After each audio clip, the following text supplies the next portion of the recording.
but I don't know why. You hit the road, but you don't realize I won't look back when you're alone. I won't think twice when you're gone. Don't hesitate to call me back, 'cause I won't be there. I won't look back when you're alone. I won't think twice when you're gone. Don't hesitate to call me back, 'cause I won't be there. I won't look back.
So, your uncle.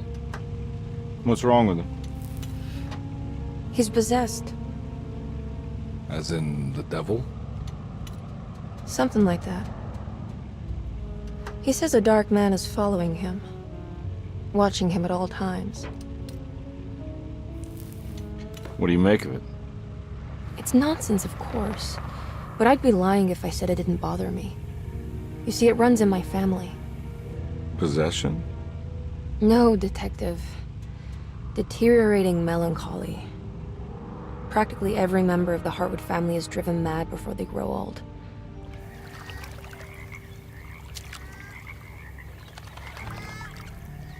But Jeremy didn't kill himself. Is that why he's at your setup? Despite being convinced that he is truly possessed, he decided to put his last chips on Dr. Gray and his psychoanalysis, figuring he might stumble upon some cure.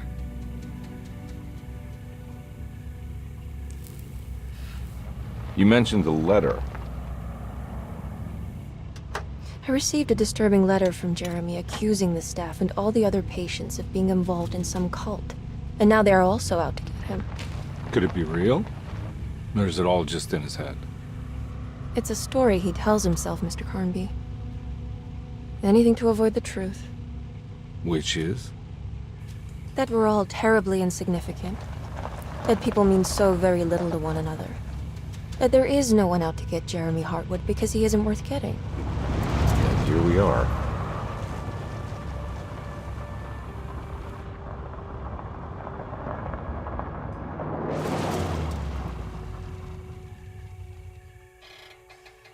My uncle's not well, Mr. Karnbi. I want to make sure he's all right. Then what's my part in this? You couldn't get a cab? I just wouldn't feel safe going alone.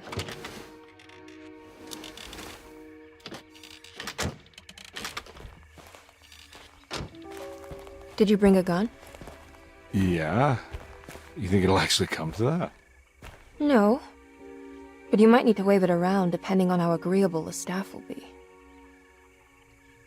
What exactly are we gonna do when we find Jeremy? I don't know. Let's just find him first.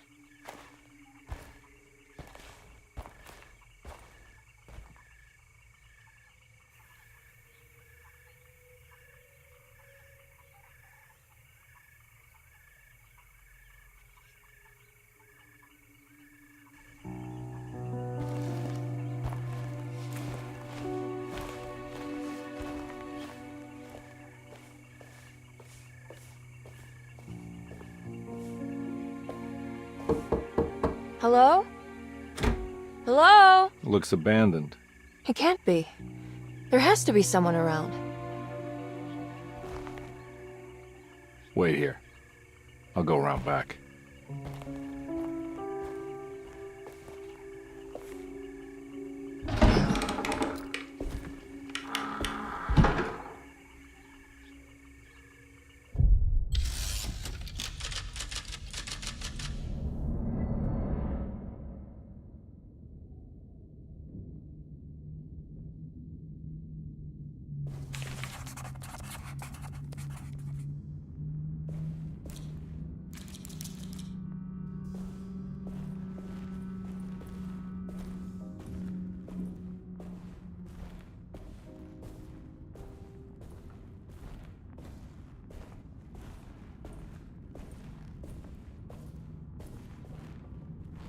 Now what do we got here?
It's too dark in here. I can't see anything.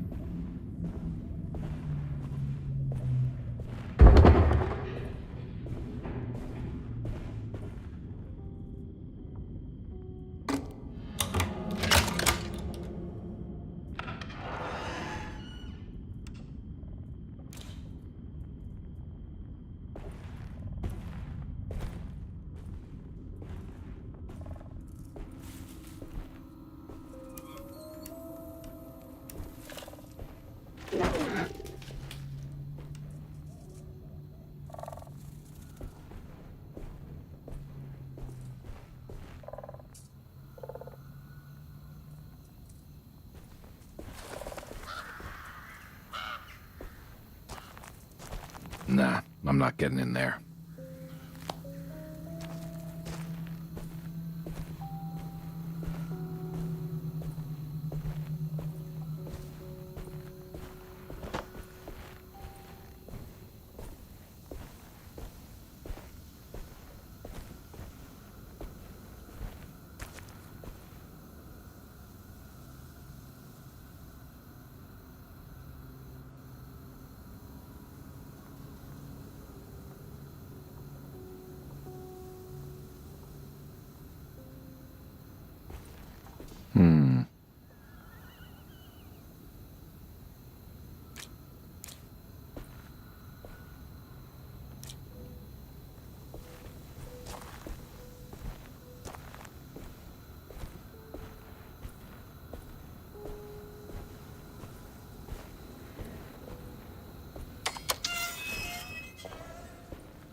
Whoa.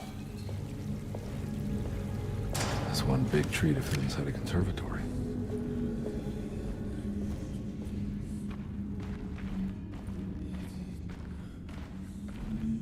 Huh? What?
Don't mind if I do.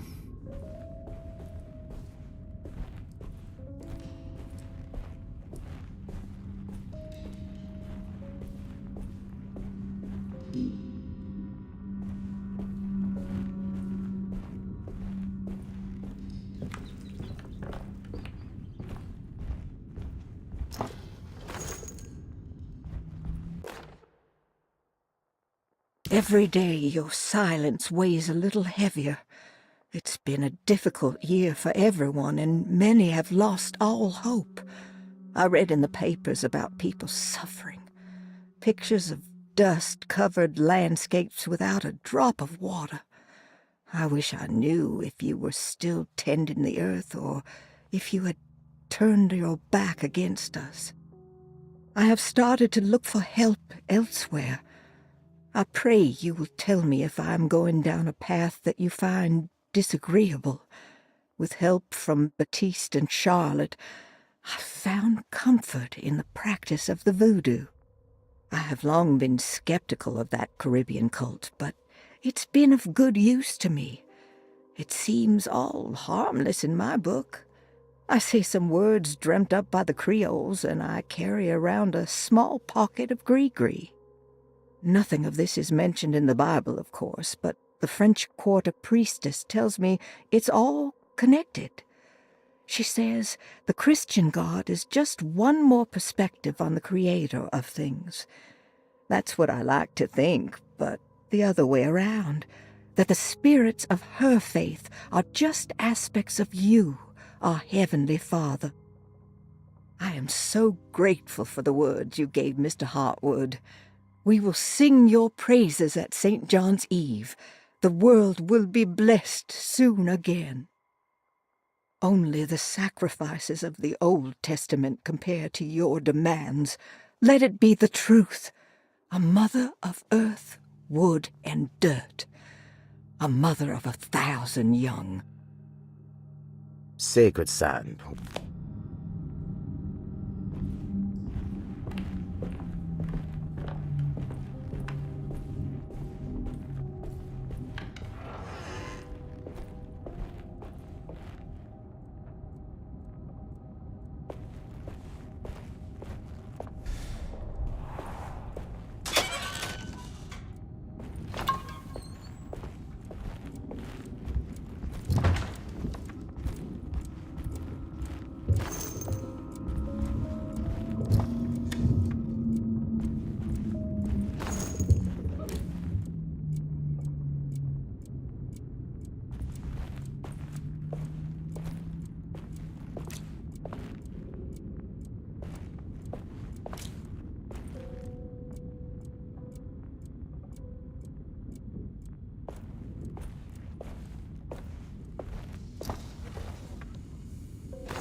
What was that?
Please do not touch the boiler. It is working after all. While the sabotage has caused a leak, only the decorative plate has been completely ruined. Let's wait for Mr. Chance to turn up and he can take a look at the leak. Mr. Waits.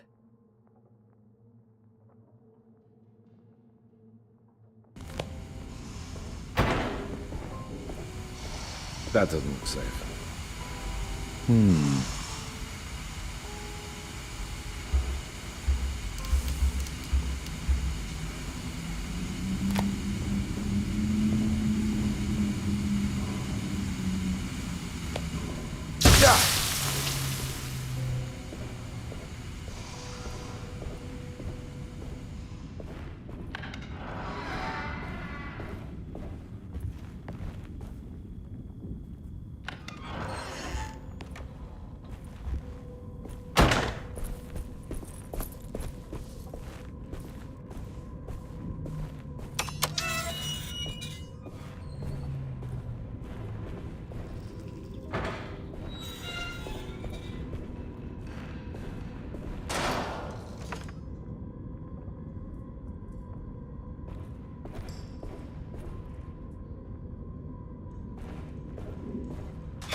I need the key.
Nice.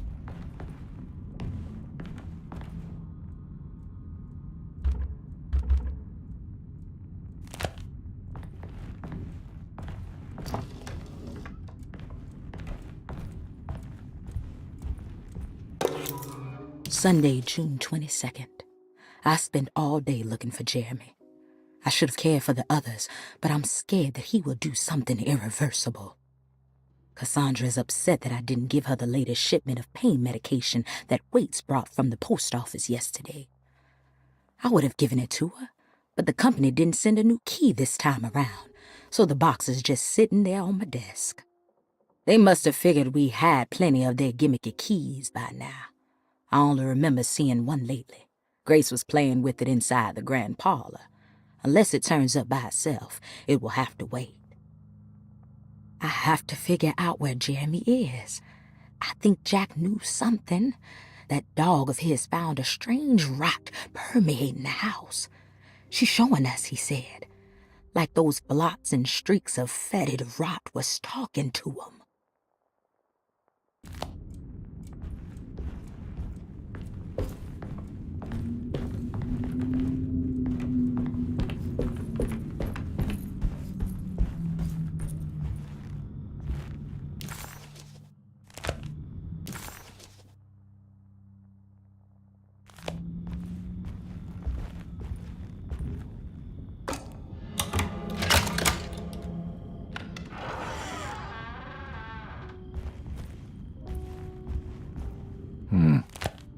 key.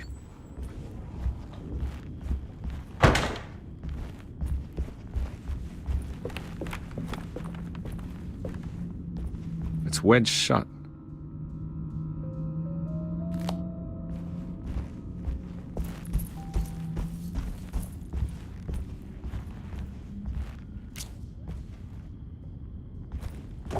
Looks important.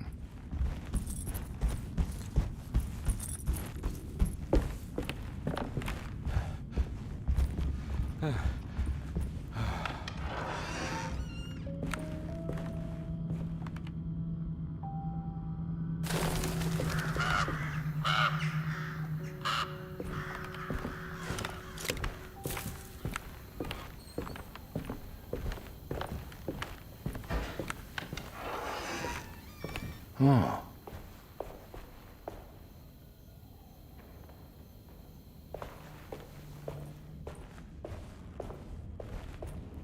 I need the key.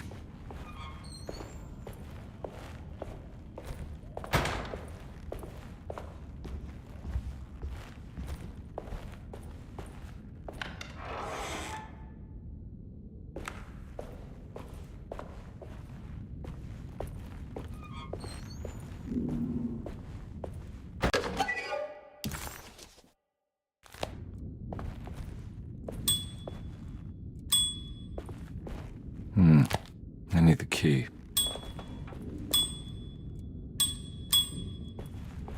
I need the key.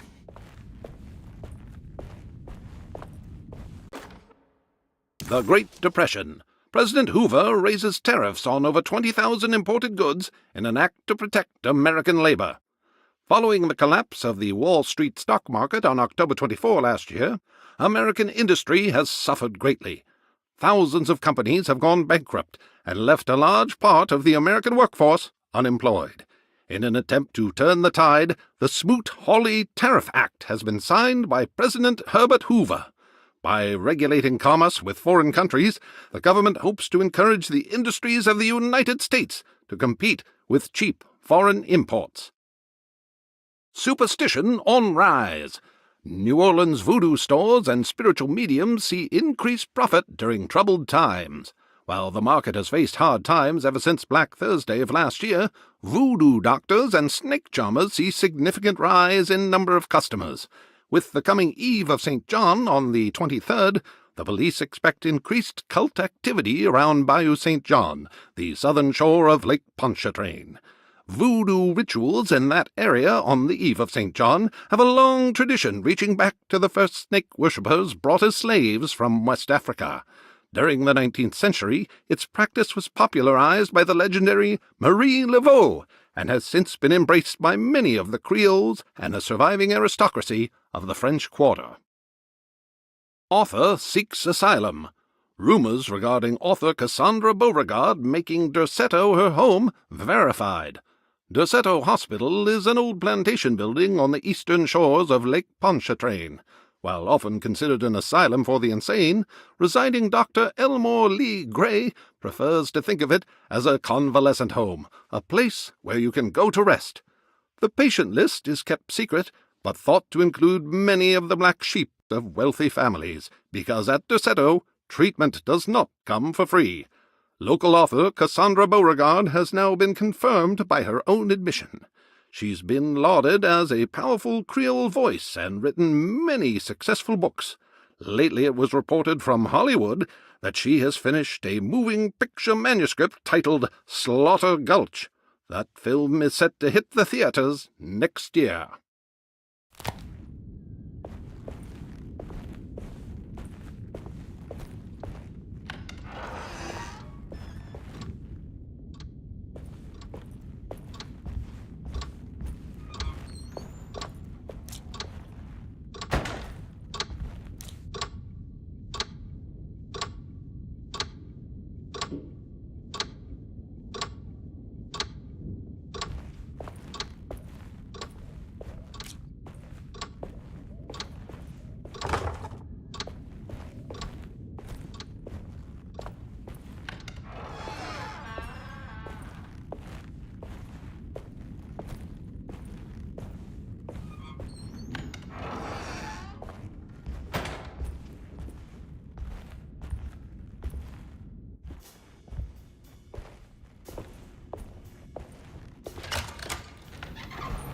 thanks.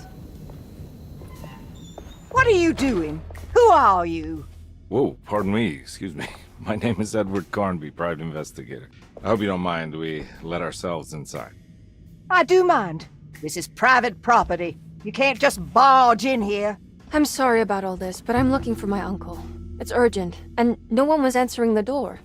We can't hear you knocking anymore. None of us can. Who is your uncle, darling? Jeremy. Am I right?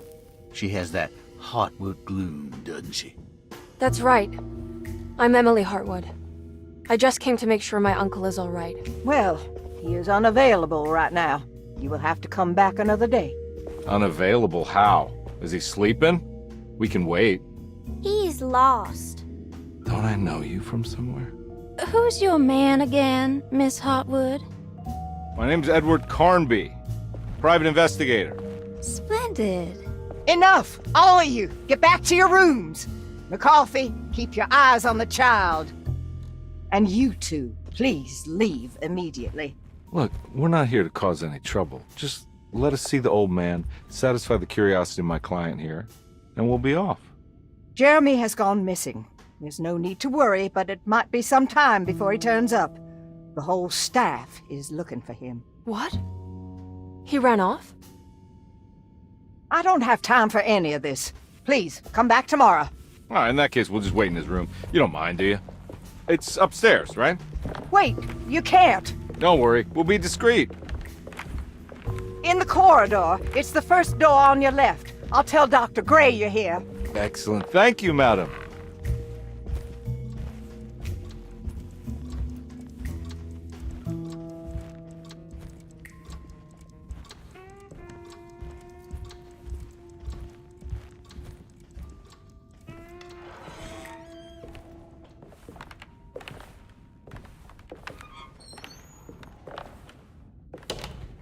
All right, here we are. Let's look around. See if we can dig up any clues.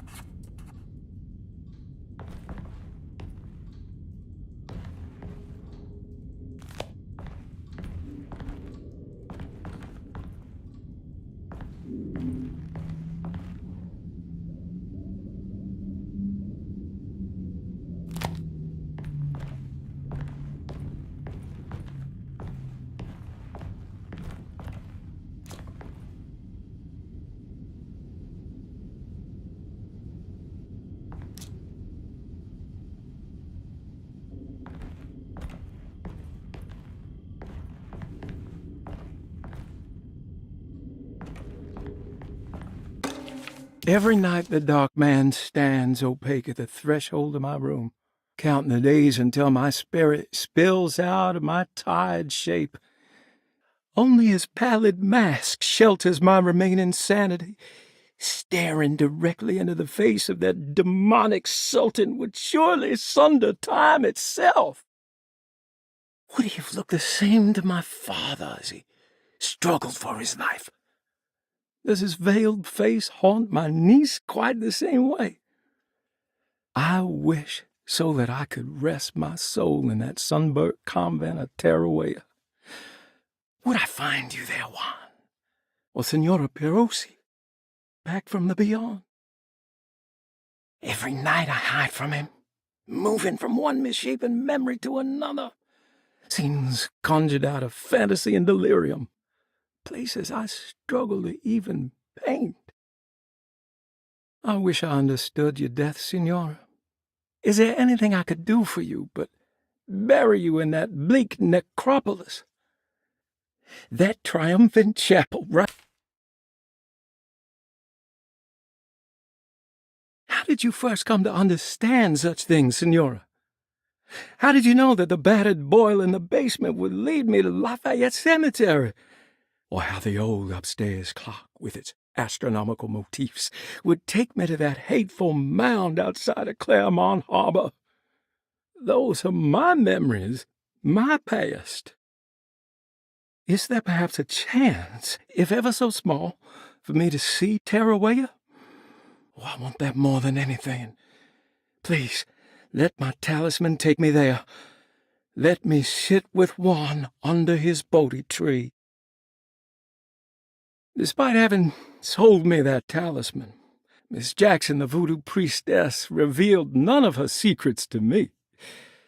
That's why I had to travel to Tonka. Instead, she cruelly told Baptiste, my caretaker, that he would be betrayed and killed in the most awful way, that the one he loved would pierce his thigh with a sharp spear, and that he would be devoured by his own mother. The people of Deseto were becoming dangerous. They do not understand what they are doing. I must do something to stop them. I tried talking to Dr. Gray, but he confuses my worries. He's caught up in treating me. How can he expect evil to be cured with medicine and conversation?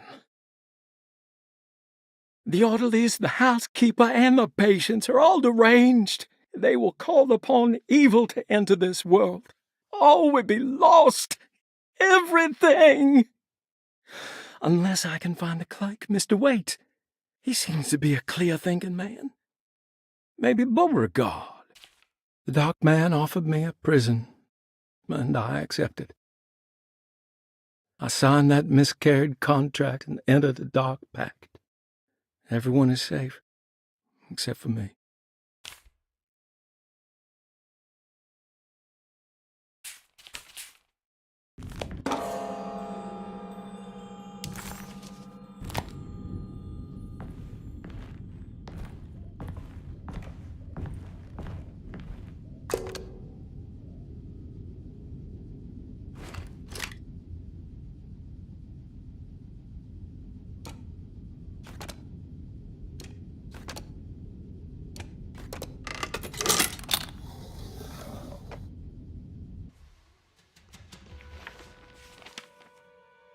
Hey, you know anything about this? Looks like some sort of talisman. No, I don't. Oh, help me out here, will you?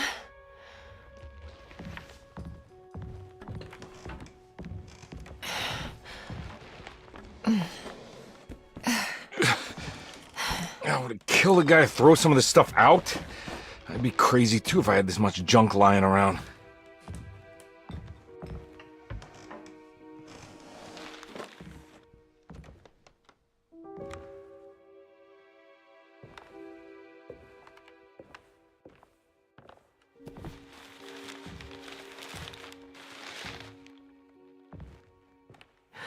Oh, wow. That's striking. I want to save this one.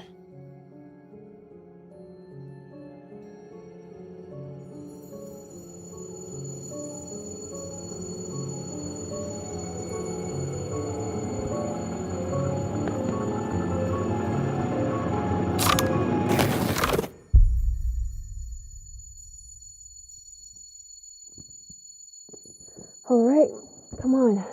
I want to go see Dr. Gray.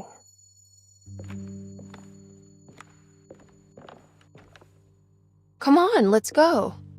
Yeah, I'm coming.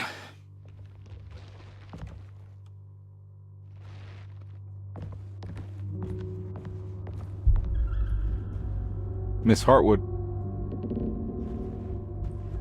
Emily?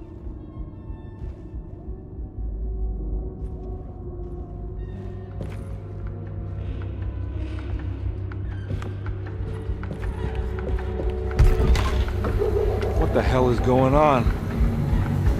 Where am I?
Ah! Yeah!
I can't go that way.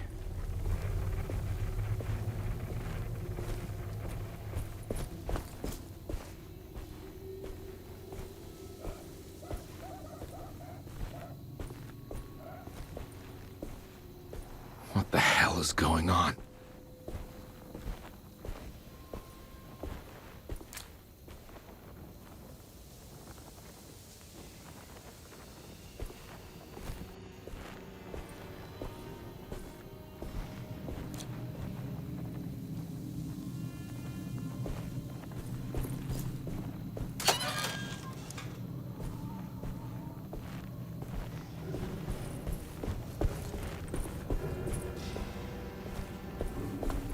I can't go that way.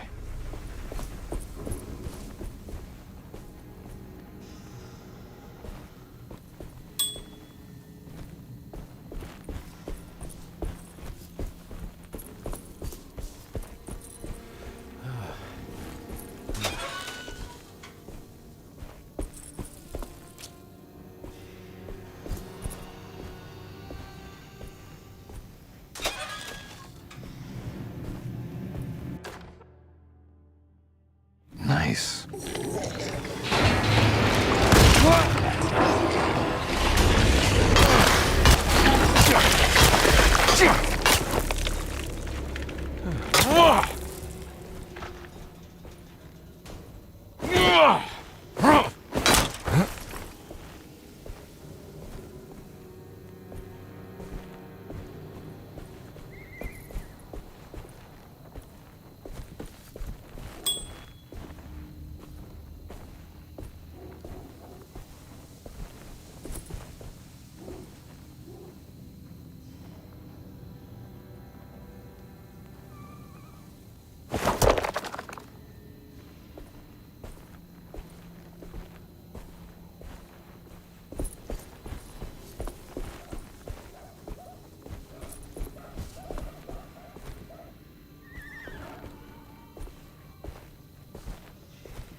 Don't let them get inside, compare.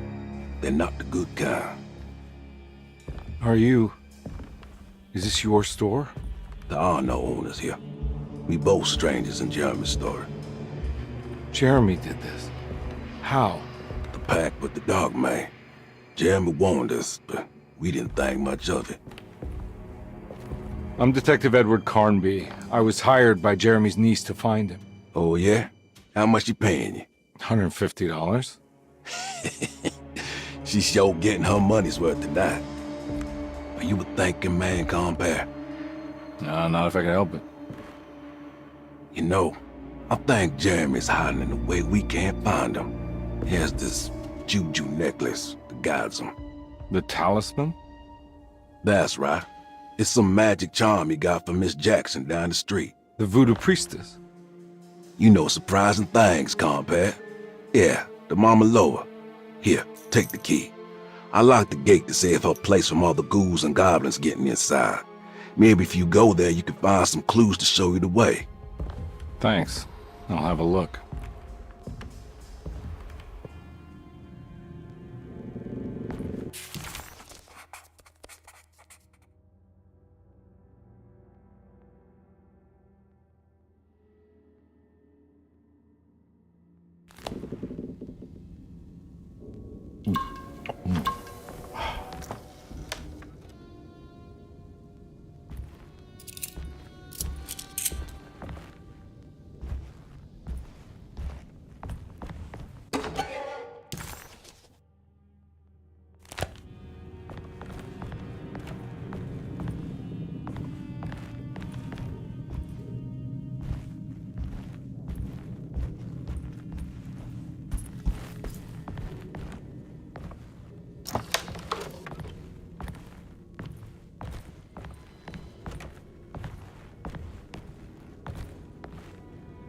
You want to come along? Nah, I'm gonna stay here for a while.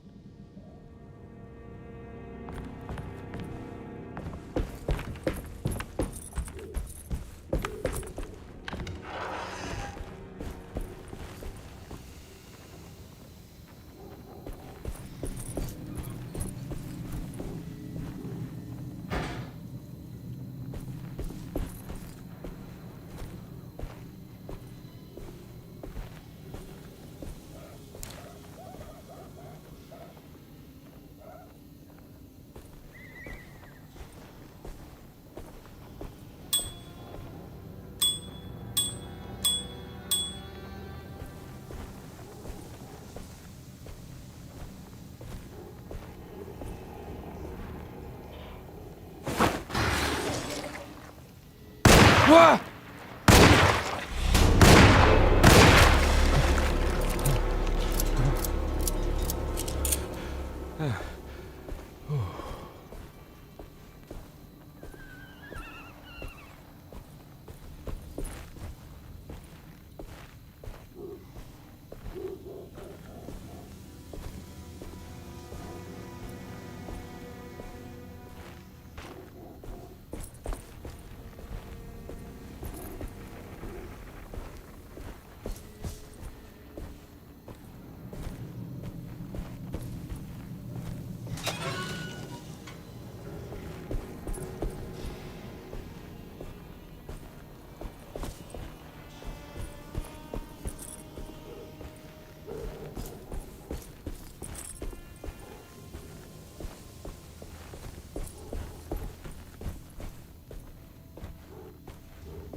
I can't go that way.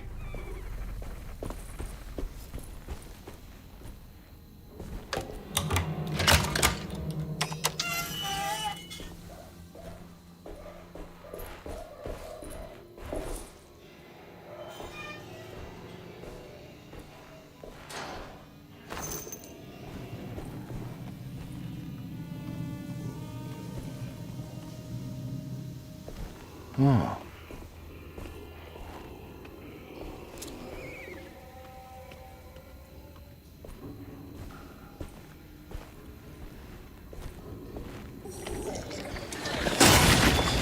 Ah!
I recognize this place. It's Miss Jackson's seance parlor. Let's see if she's got any information on Jeremy's talisman.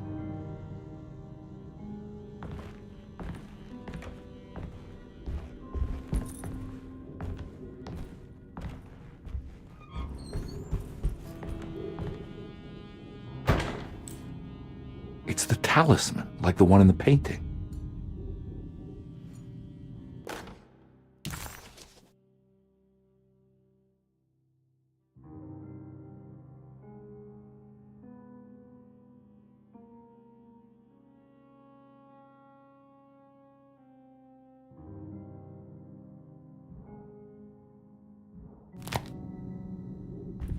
I think it's meant for the talisman.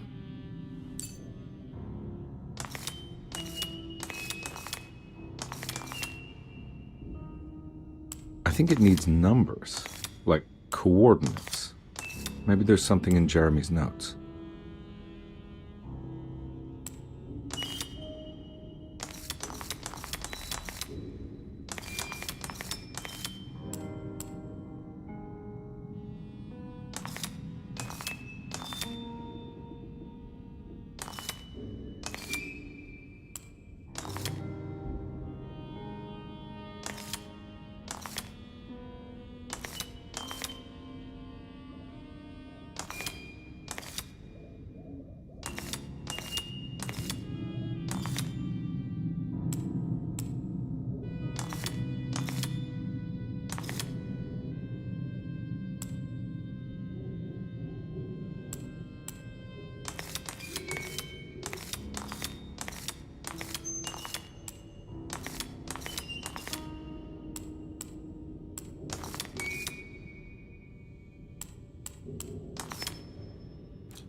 He recognized this place.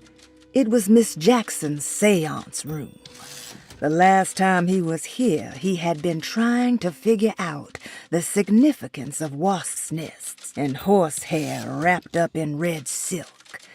An image of a dead woman stabbed with hatpins flashed inside his mind.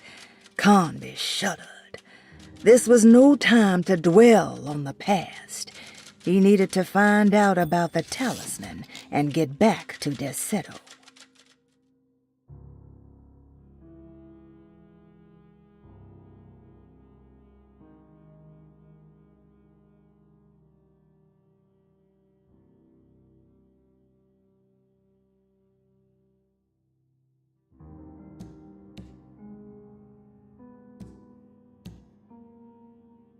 Detective Karnbi.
It's showing something. A place? Where is that?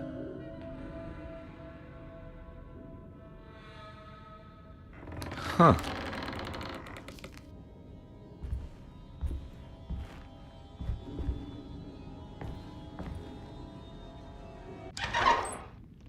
Detective, I was wondering when you were going to show up. Mrs. Thompson told me you were here. I understand you are working for Jeremy Hartwood's niece. Yeah, I guess so. I mean, you're not wrong. We came here for her uncle. I just didn't expect... I didn't expect this. You are Dr. Gray, right? That's right. You don't happen to have some identification, Detective. I'm not keen on having strangers prying into my business. Oh, Detective Edward Karnbi, Decatur Street, New Orleans. Enjoying the Vieux Carré, Detective? Those old French quarters, the voodoo people, the gangsters. I'm sure you live an exciting life. Well, it's not quite like the stories, Doc. Just trying to make a living. Aren't we all making a living? Well, welcome to Deseto, Detective. I hope your time here will be useful. Now, what can I do for you? Why don't you tell me where I can find Jeremy Hartwood? Why wouldn't that make for a short visit? I wish I could tell you, but I'm afraid I don't know. A drink, Detective? Anything brandy. Oh, you do belong in the French quarters, Detective. Armagnac or cognac?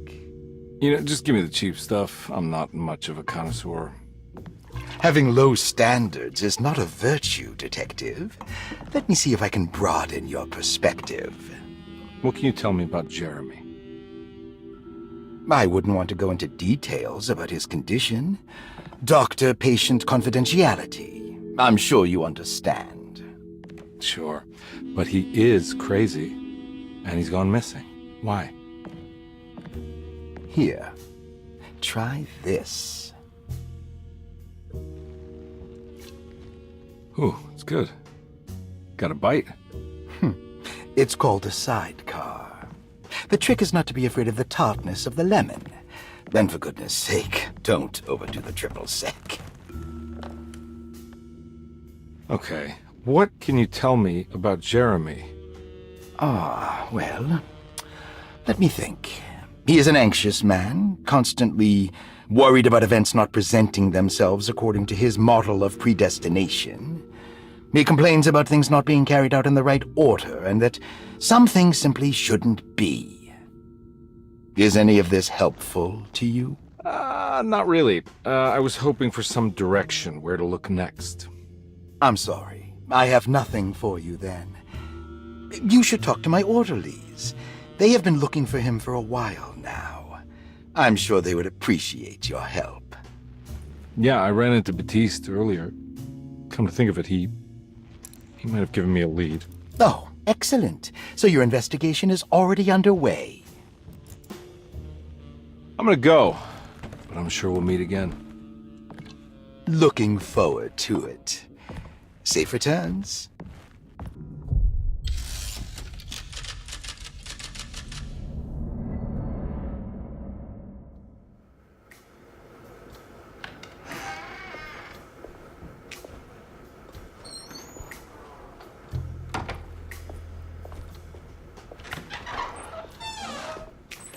Detective Karnbi, where did you go? I was just talking to Dr. Gray. You disappeared. No, it's not what you think. Have you found anything strange going on here? Yes. Everyone is being incredibly evasive and I can't figure out why. No, I mean something you can't explain. Paranormal, even. Detective, I really need you to get yourself together. I can't do this alone. Forget it. I'll figure it out. Do you want to come see Dr. Gray? No, I want to try something. With this talisman, I think I can follow Jeremy to the place he mentioned in the book. What was the name? Do you remember something Spanish? Teroea. Yeah, that's where I need to go. Detective, are you gonna be all right? Yeah, of course. Go talk to Dr. Gray. We'll rendezvous later.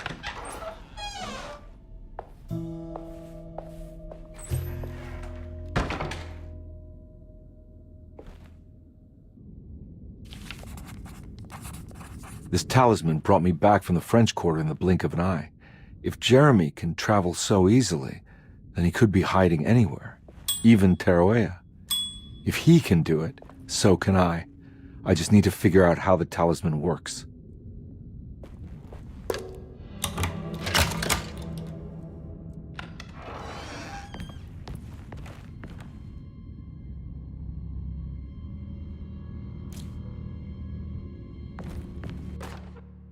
Paul, you're right about the plates on the boiler and the clock. They have been sabotaged, and I think I know who did it. They have something to do with Jeremy's episodes and how he seems to disappear at night. Right now, it's important that you keep an eye out for any of the pieces. I want to find out if I can repair the plates. Let me know if you find any of them. Lottie. Tell Lottie to take a look at the well in the kitchen garden.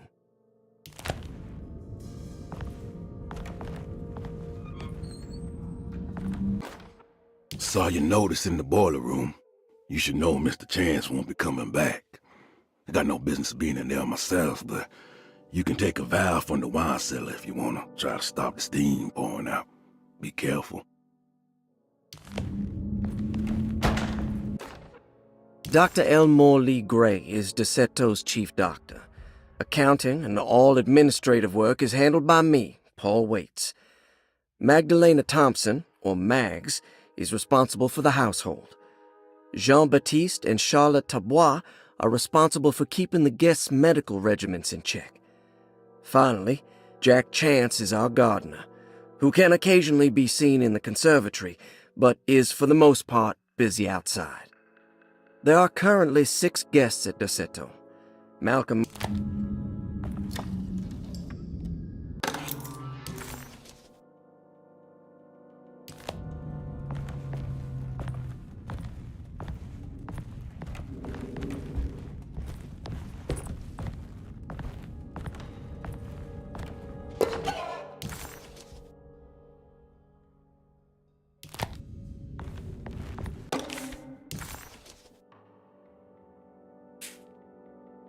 Cassandra Beauregard, the beloved author. Very exciting, isn't it? What do you want to put down for reason for admission? What her agent told us. Cassandra suffers from writer's block and needs to finish her moving picture script before the end of June. Mr. Chardot suggests Cassandra's heavy use of barbiturates is holding her back and risks ruining her career. And how should we summarize her personal history? Let's keep it short. Cassandra Beauregard is a beloved crime author who managed to pull herself out of poverty and into stardom. 5 years ago, she tried killing herself by jumping off a balcony. The incident left her a cripple and now relies heavily on her wheelchair. And for diagnostic impressions? Cassandra suffers chronic back pain following her suicide attempt. She self-administers morphine to keep herself ambulant, but has become addicted and the desired effect is now lost. The drug abuse clouds her mind, and she is unable to focus on real life. To save herself from this insight, she instead makes up stories to fill out the gaps in her own thought process, resembling the Korsakoff syndrome. Oh, bravo, Doctor. How will you treat her? First of all, she needs to be weaned from her drug addiction, and hopefully it will resolve her compulsive lying. Then look into permanently numbing her pain in her back through surgery. Finally, deal with her suicidal thoughts. Fantastic. With such a short time before June, I really hope she gets better soon.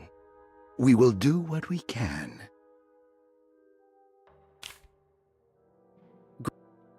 Grace Saunders, 11 years old. Reason for admission? The mother insists on strict supervision by a proper gentleman to avoid further perversion of Grace's adolescence. Personal history? Grace's family possesses modest wealth and status. Her childhood seems ordinary, spending most of her time with private teachers and family friends. Grace's father recently passed away, leaving her mother the sole caregiver. And diagnostic impressions? Grace has trouble dealing with her father's death. She is willingly suppressing her feelings on the matter and isn't properly acknowledging the trauma she suffered. Any planned treatment? Grace needs nothing out of the ordinary. She simply needs parental guidance. Eventually, we can work on her feelings toward her father. Thank you, Doctor. Malcolm McCarthy, 54 years of age. Reason for admission? McCarthy admitted himself to Dorsetto, stating simply that he needs some damn rest. And personal history? McCarthy claims he used to work as a lawyer in Baton Rouge, but says he can't go into details because of some legal dispute. His background remains largely a mystery, except for the occasional clue that he drops in conversation. Huh. And diagnostic impressions? McCarthy is an anxious man and an alcoholic. He often tells half-truths due to some deep-seated inability to trust other people. And how will you treat that? McCarthy will take some time to open up. Spending time with Jack's dog or the child should be good for him. Their harmless nature will help build his sense of trust. Thank you, Doctor. Elisabetta Perosi, 33 years old? What should I put down as reason for admission? Well, Perosi broke into Dorsetto and was found wandering the grand parlor. She was confused and suffered partial amnesia. She insisted she belonged here and offered to pay for her stay. Right. What do you make of her story? Perosi claims to have been a member of the Astarte artist colony some 20 years ago, a claim that seems contrafactual due to her young age. She looks to be and even thinks she is 33 years of age. That would make her a child at the time. It seems fair to say that Perosi's story is untrue, deliberately so or not. Diagnostic impressions? Do you have anything? Perosi's story is peculiar, because she retracted her story about the artist colony. She no longer claims to be the same person as Elisabetta Perosi. However, my staff's research has confirmed there was a Perosi at that time who was in her early 30s. I suppose this case will take some time to investigate. How will you go about it? I wanted to contact the real Perosi, but it seems the whole colony disappeared one night. September 29th, 1915, during a hurricane. I will have to take it slow and figure out what this spell of impersonation could have been. Oh, I'm sure it will all clear up eventually. Thank you, Doctor. Ruth Talon, 29 years of age. Reason for admission? Ruth's father wishes that his daughter be removed from New Orleans nightlife for the foreseeable future. He fears that her overly free spirit is tarnishing the family's reputation. Sounds simple enough. Personal history? Ruth comes from considerable wealth. Her family owns several hotels and restaurants. Unlike the rest of the family, her sense of adventure has taken her around the world, including France during the Great War as a photojournalist. The last decade, she has provoked many rumors of being a debauched flapper, bordering on nymphomania. And diagnostic impressions? Despite her father's frivolous reasons for her to be admitted, Ruth does seem to provide an interesting case. She is refreshingly open and doesn't shy away from talking about her life during the war or her continuous celebration after returning to the States. She is admittedly a sexual deviant and feels no remorse. And her treatment plan? Simply staying at Dorsetto should do wonders for Ruth. If not, at least for her family's reputation. Ruth doesn't need to change, but with therapy I might be able to share with her some sympathy towards her family. I doubt she will settle down and become as dull as the rest of them, but at least she might try to be more discreet in the future. Looks like all the patients are accounted for, except for Jeremy. There's no way I can get into this thing. Better leave it alone.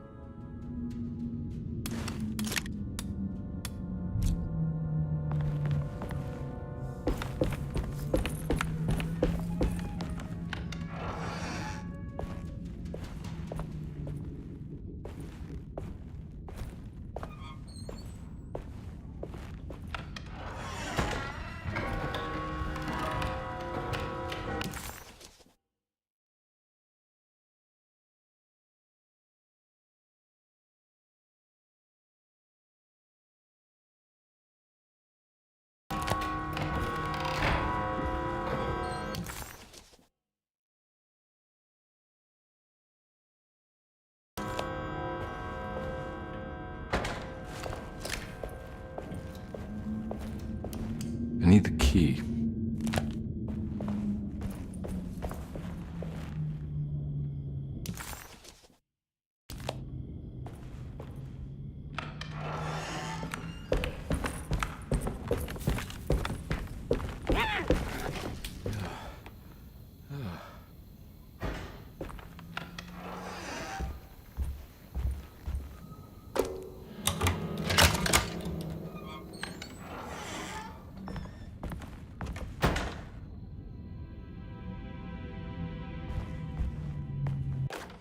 Lost Plantations of Louisiana, Thierry Bricklow, 1917.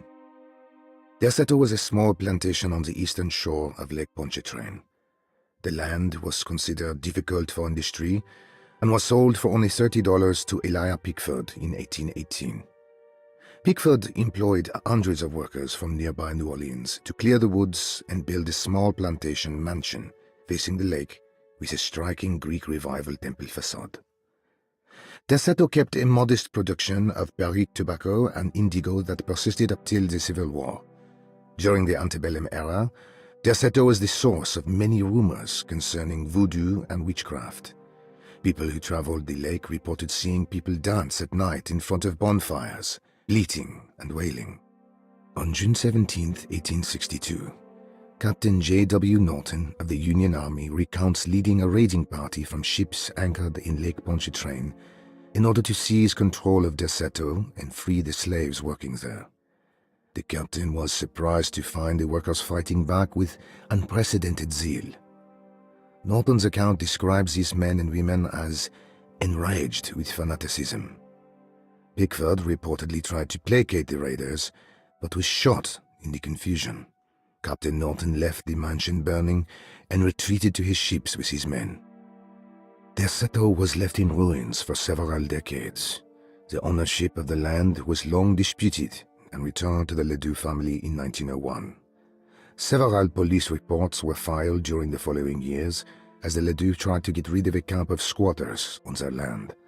The police made several visits to remove the trespassers, but the people kept returning. On November 1, 1907, Inspector Legrasse of the police charged a deadly attack in order to save several children kidnapped by the squatters. Many were killed, and even more were jailed. The following year, Ledoux rebuilt Derceto, incorporating the surviving stone foundation and adding a magnificent wrought iron conservatory. The farmland had been reclaimed by the surrounding woods, so it was no longer profitable to use as a plantation. Instead, the house was turned into an artist's colony. The Astarte Artist Colony was a successful group of artists, including figures such as painter Heinrich Cassel and poet Nora Keith. The group was also known for their beloved Mardi Gras crew called the Pirates of Pontchartrain.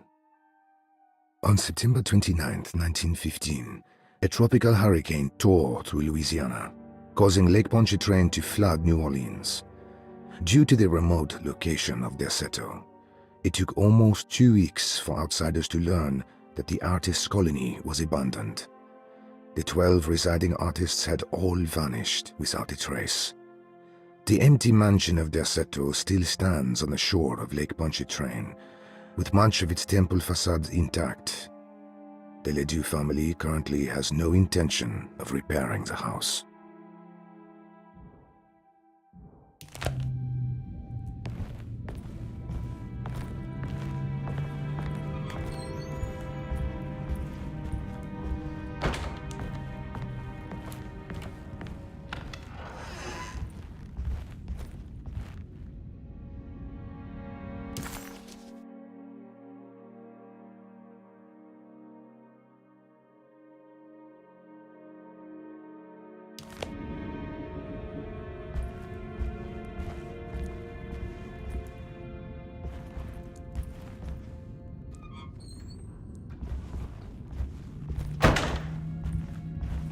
Ooh.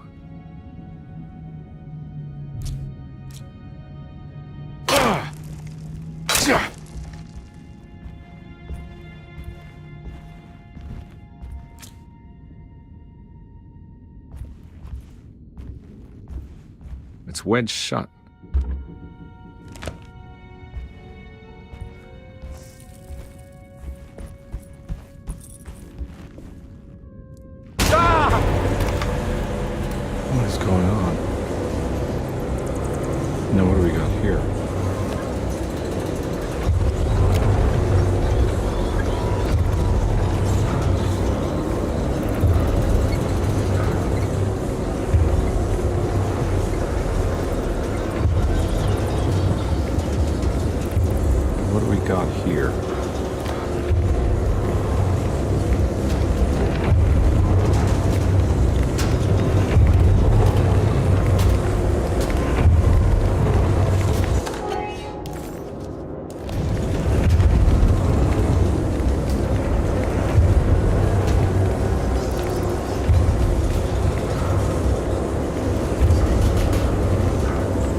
What happened? Everything's normal again? All right.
It's stained. Looks like some kind of rot. This must be the clock that Jeremy wrote about in the commonplace book. Huh. Looks like the plate that held the talisman in the seance room. But it's broken and missing some pieces.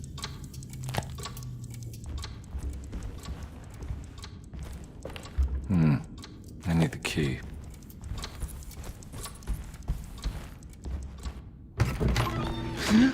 Yeah, sorry, Detective. Didn't mean to obstruct justice or anything. That's fine.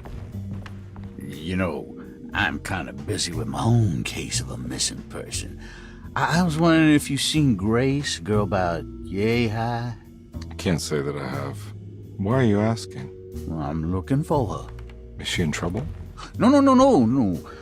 She's just hiding somewhere.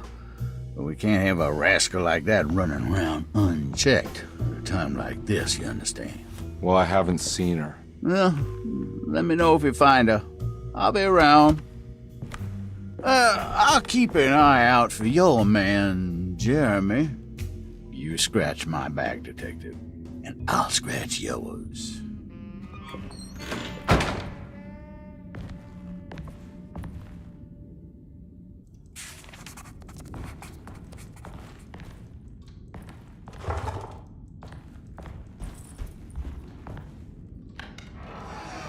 Looks like everything's back to normal here.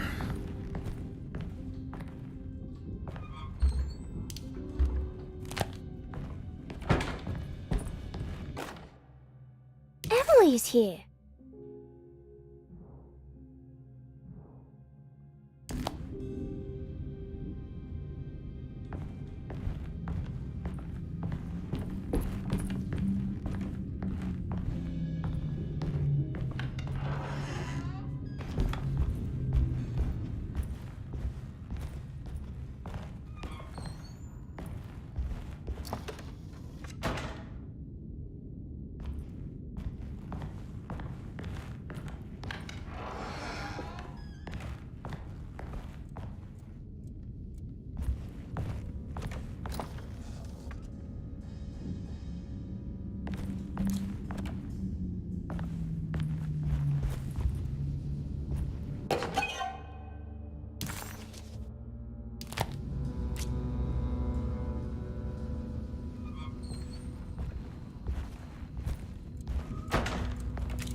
Huh.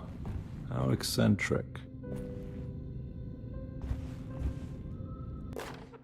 I did it!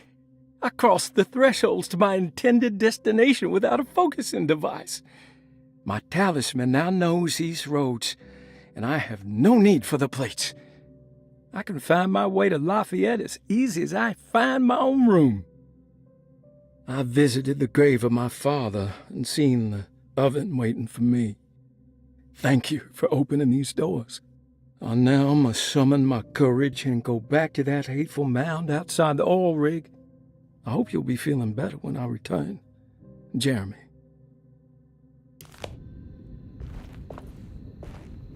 What are these symbols? Looks like alchemy or star constellations.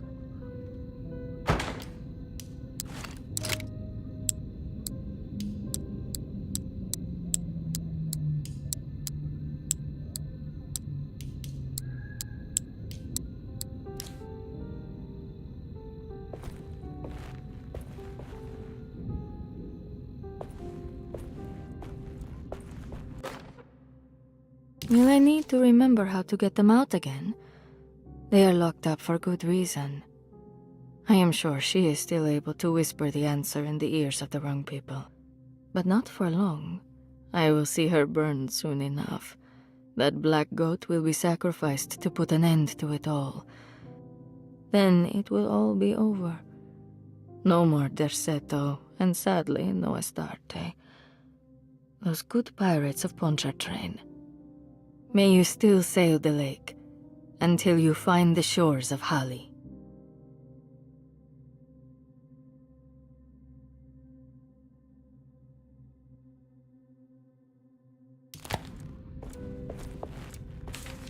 The Astarte Artist Colony. I remember hearing about their disappearance. Must have been 15 years or more now.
These paintings got some grim-looking rot on them.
The simple astrology cipher was a favorite among the artists who lived in the house 20 years ago. They easily turned into numbers when needed, but also acted as signatures for the members, as there were only 12 of them.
Got it.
Huh? What?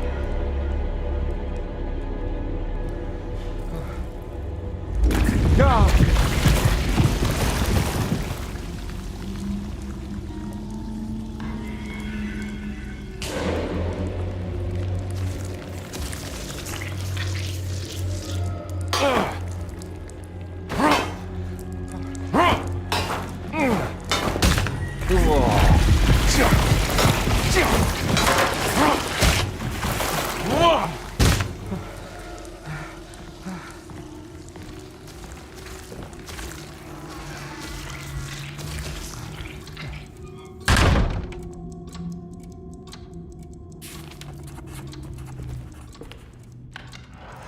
What the hell is going on?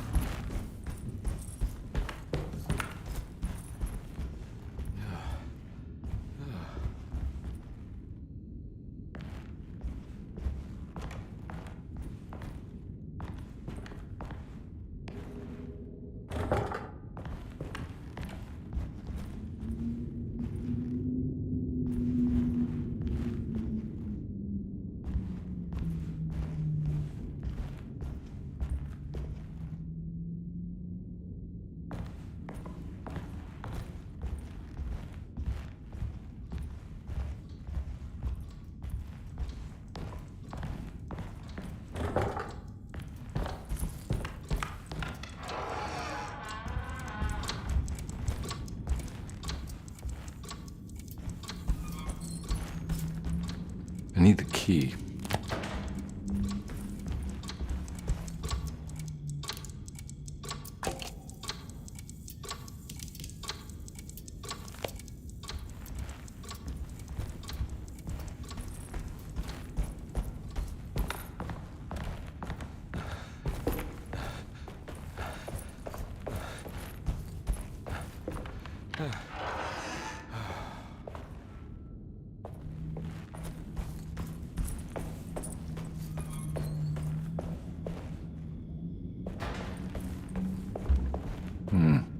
I need the key.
Got it. Hey.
I think I've seen this somewhere.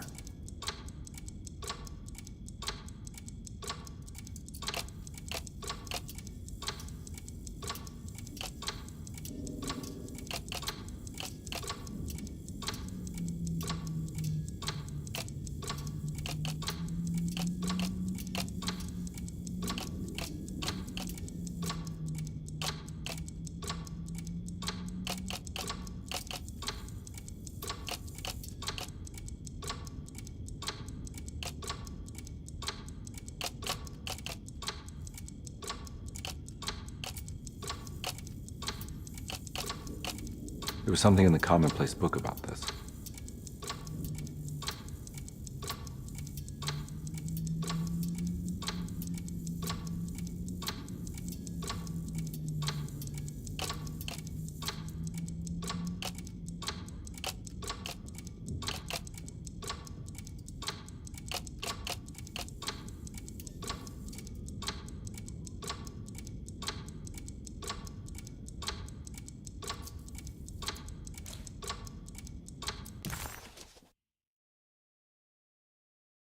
Detective Karnbi had a hard time understanding what had happened.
I think the clock broke. Or maybe it just stopped at a very precise place.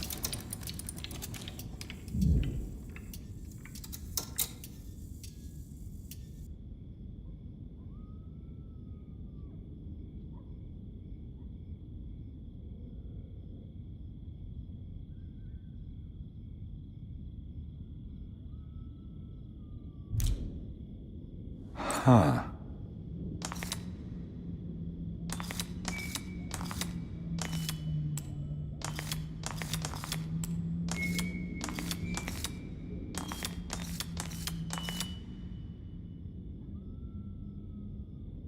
There's a picture in the black glass. It's showing me something.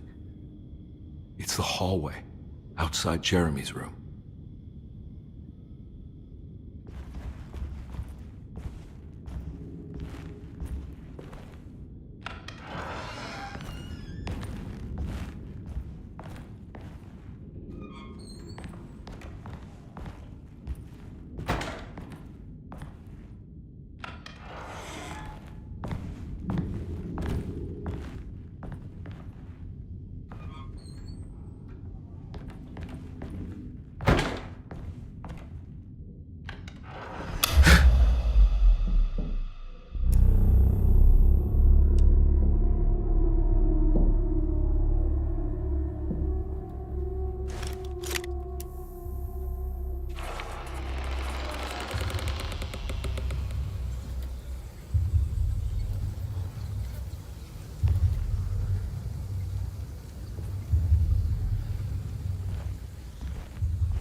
I made it. I entered another one of Jeremy's memories.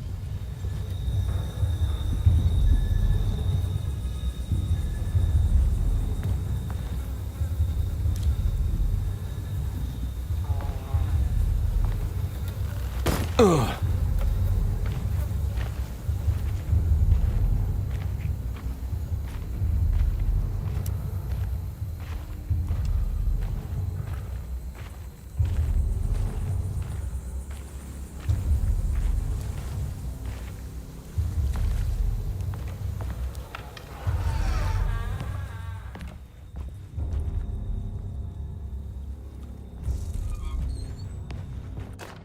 May 1923, Monday. All okay, ready for delivery. Maintenance, oil pump must be serviced. Any tampering causes large spills unless properly forestalled. Tuesday, shipment delayed but delivered. Maintenance, service bridge close to broken. Wednesday, prospectors reluctantly agreed to show the burial mound to Mr. Hotwood, a painter, who read about our finds in the papers. He means to return tomorrow and try to find a way inside. Thursday. Mr. Hotwood's efforts delayed. The workers seemed nervous about his presence. Hotwood promised not to return to the compound. Instead, he has taken up an offer by L'Officier, the riverboat captain, who means to pilot him to the site tomorrow morning. Hopefully that's the end, and work can resume. Maintenance. Bridge from the oil tower to the bayou has collapsed. Sabotage suspected. This is the devil that guides us now.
Locked.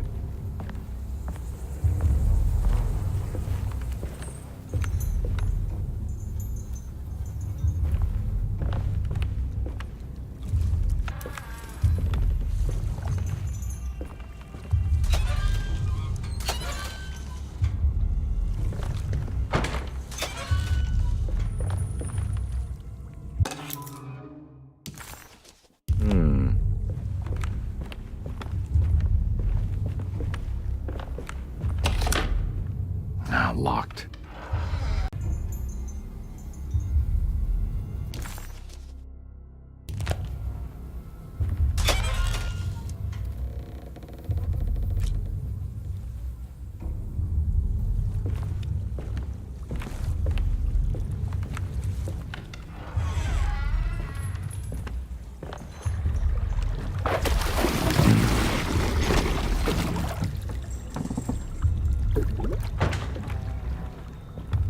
There's something missing.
Got it.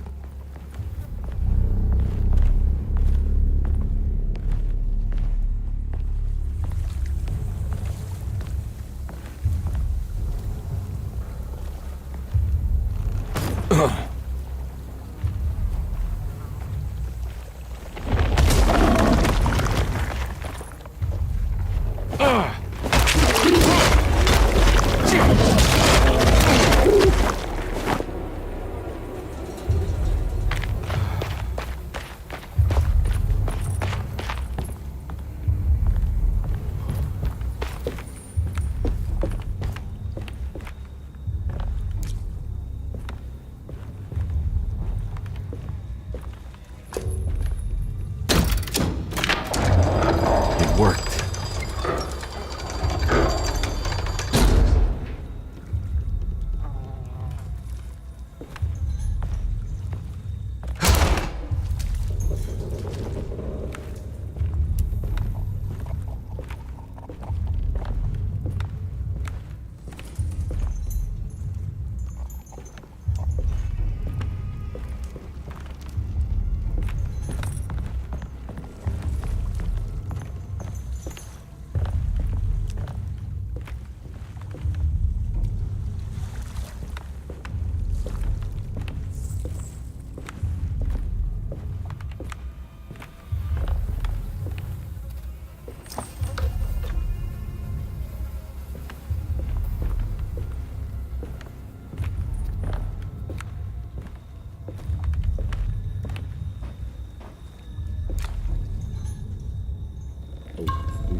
As his pride faded, Detective Karnbi was left with a feeling of unease. He had successfully managed to enter a whole new world. How could this be? And why did he accept this so readily? One thing was clear. There were no answers to be found by standing around questioning reality. Knowing only what he read in the commonplace book, Karnbi headed off to look for Jeremy in the hateful mound.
Pretty weak. This needs something to break it.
My weapon broke!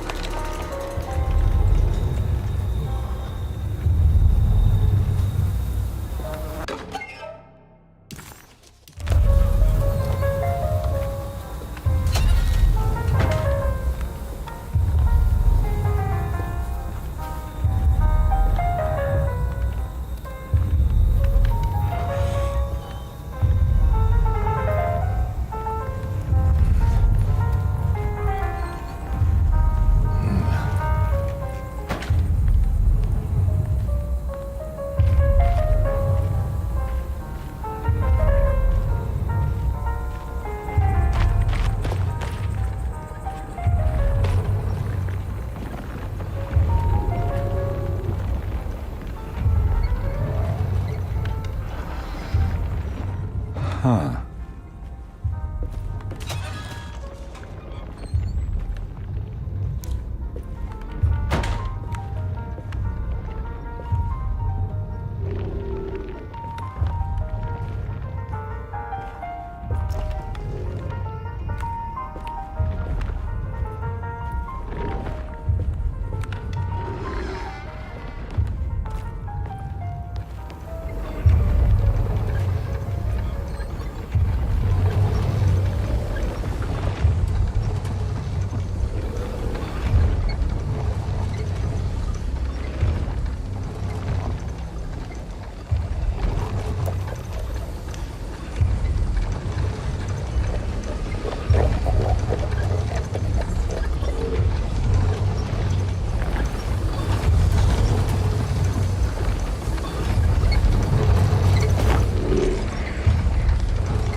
Gotta be a way to get to the other side.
All right.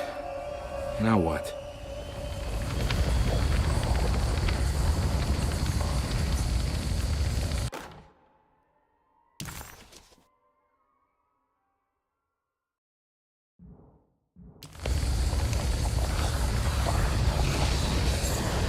Yeah, come on, Karnbi. Wouldn't you rather fall to your death than go up in flames?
It's the hateful mound Jeremy talked about in his book.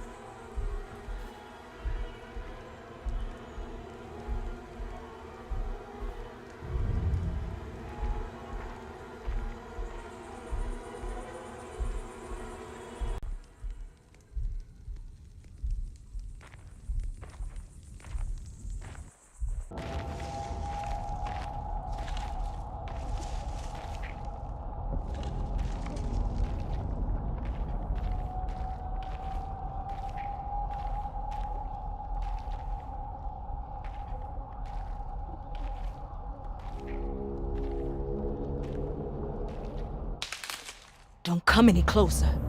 I'm armed. Get that thing out of my face. Who are you? What are you doing here?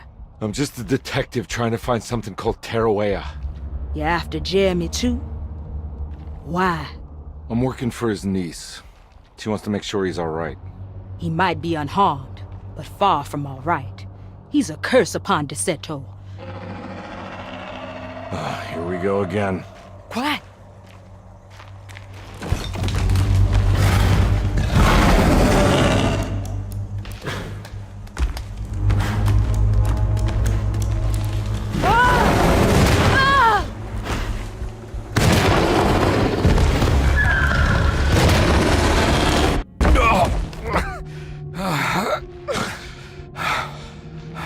Oh, Christ in heaven.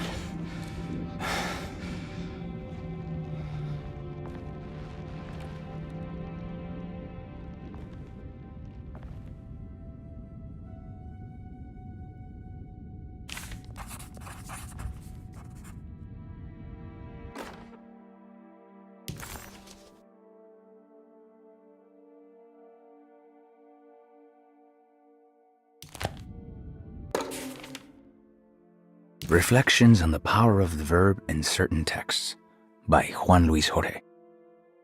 To act is in itself divine. Even the slightest movement of our hand is evidence of our soul in motion.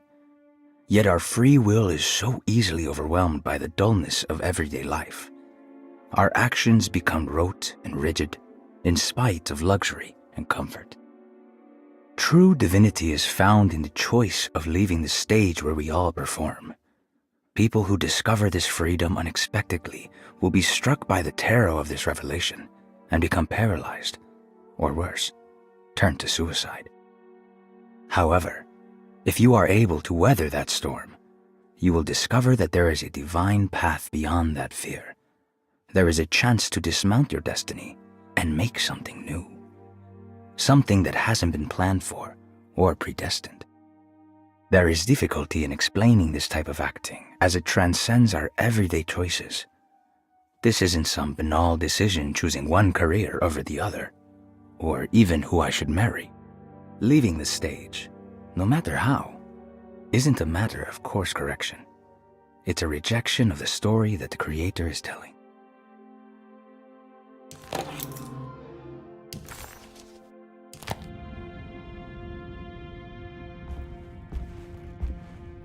Ooh.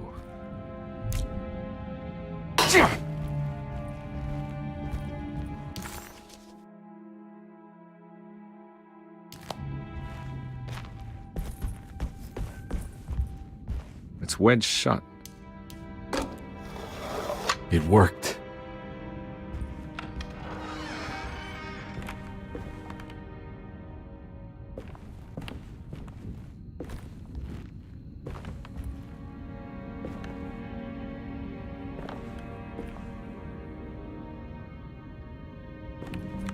I don't think I have everything I need.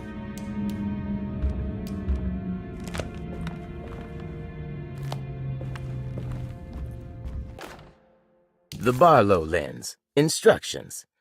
To double the magnification of your telescope, simply fit this Barlow lens to your instrument. Then operate the fine tuners to adjust the distance between your lenses. This is easily done while looking through your eyepiece. Simply search for a position where your picture is clear and appears flat. When correctly tuned, your telescope should present a clear picture with magnificent magnification.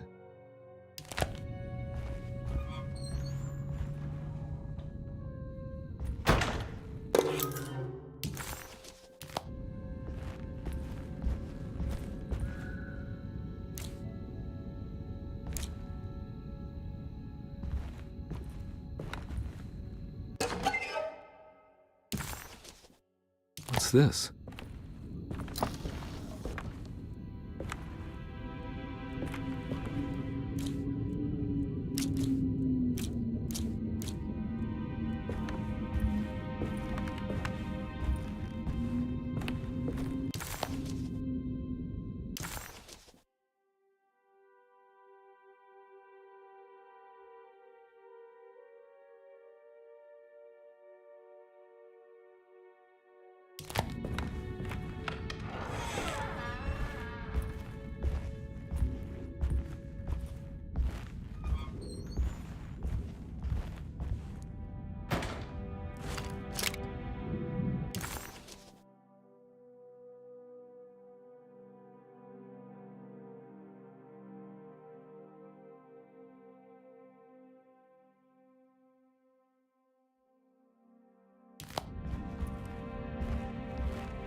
You know, Mr. Waits, I saw a piece of the plate that Liza broke.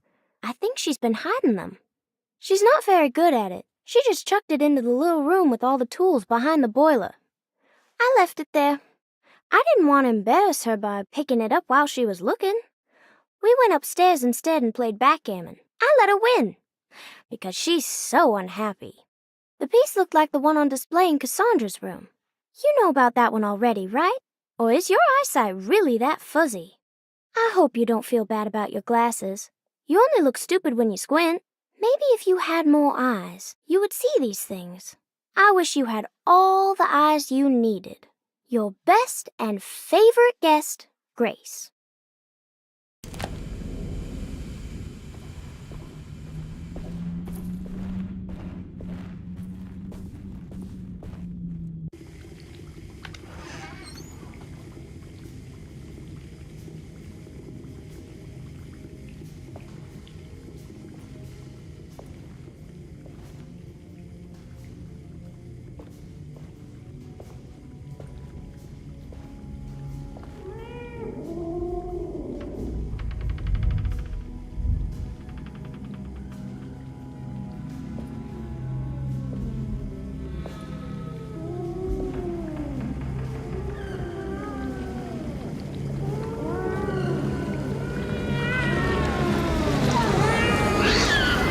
What are you doing in my kitchen?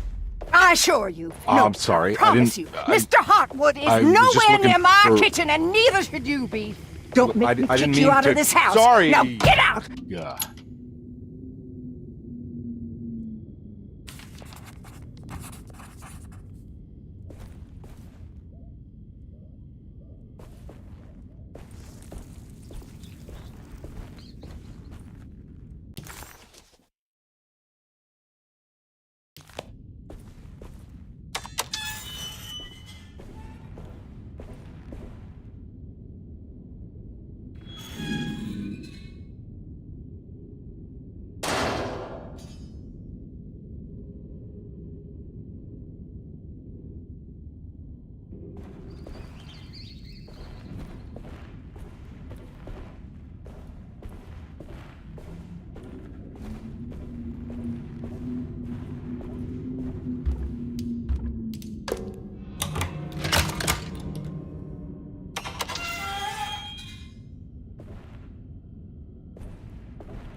It worked.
Jeremy?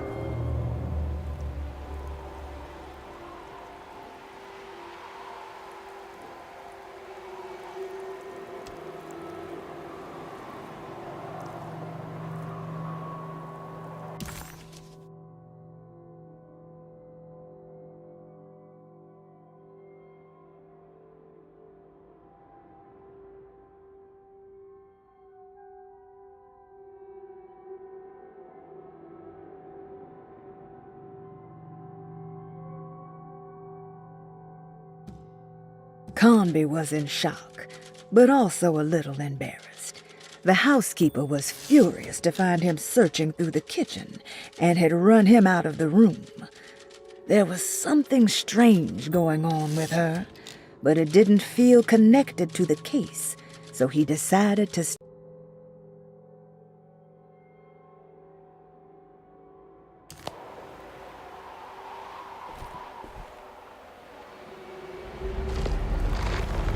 What the hell is going on?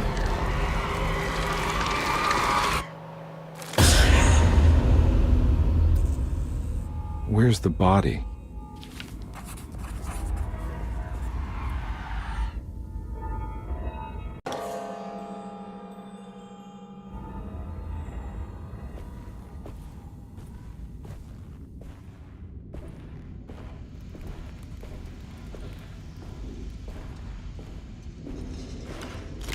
It's another plate for the talisman. Like the other one, it's broken and missing some pieces.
And now it's just like, man, you got to have that time where you just like disconnect from the scene, just the race. Like, and it's a race that I've created in my head, you know? But you have to step away from it.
There's something missing.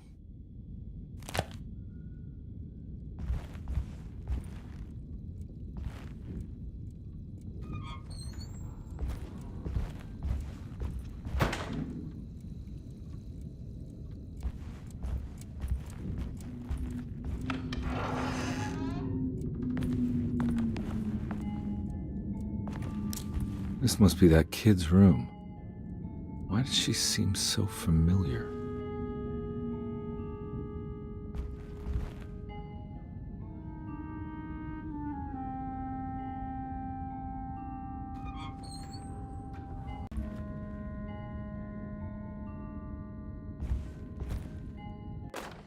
Don't you worry, Grace. Go play your game, bleat and bellow with the others. I won't be jealous. There will be more masquerades. However, I would love it if you would finish my mask for the feast. With love, Ruth.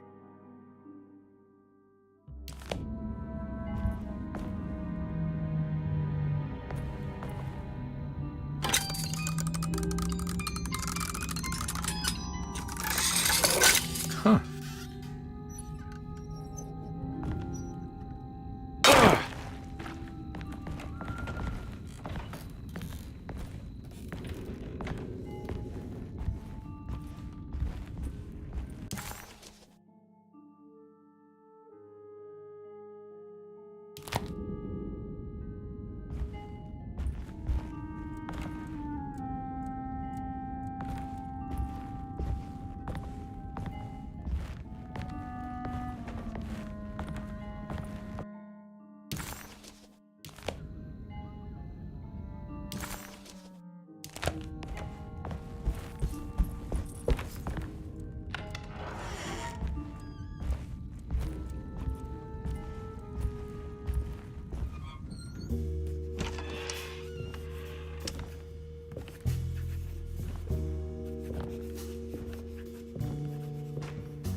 What you got there? You drawing something? Nothing special. I'm just bored. Do I know you from somewhere? I remember you, Mr. Carnby. From where? Don't touch that. Cassandra wouldn't like it. She wouldn't like it at all. Do you know where she is? I'd rather not talk about it. It makes me upset. Besides, she'll be back after the Feast of St. John. You think? Yup. It's all on the page, Mr. Carnby. And many of them that sleep in the dust of the earth shall awake, some to everlasting life, and some to shame and everlasting contempt. All right. I'm gonna go now, if that's okay. I don't like to stay too long in the same place. Mr. McCoffey might find me. Hey. Is he mean to you? Not everyone needs to be saved, Mr. Carnby. You should know that by now.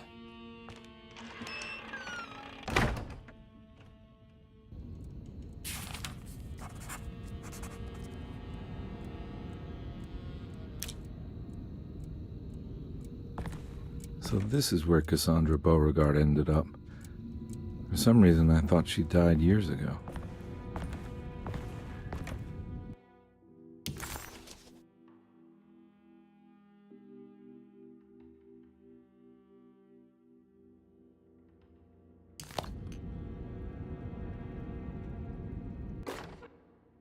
Miss Beauregard, I picked up your medicine at the post office today.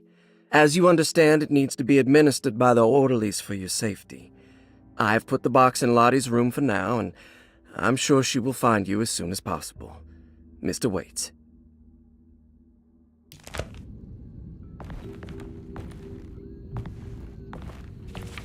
There's more of that rot again.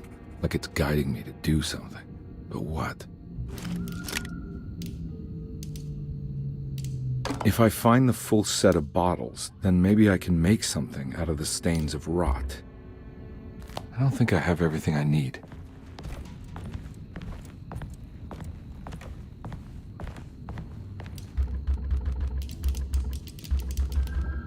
I don't think I have everything I need.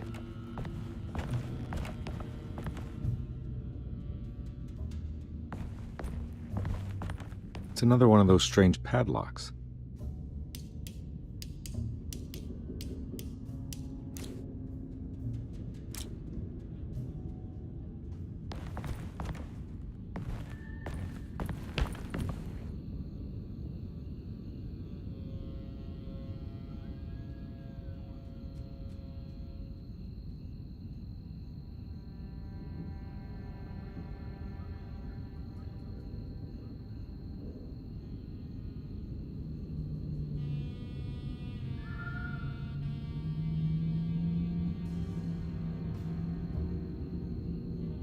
I don't think I have everything I need.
The medicine bottles had stains of rot on the labels, suggesting some greater shape. They just needed to be put in the right order. But for what purpose?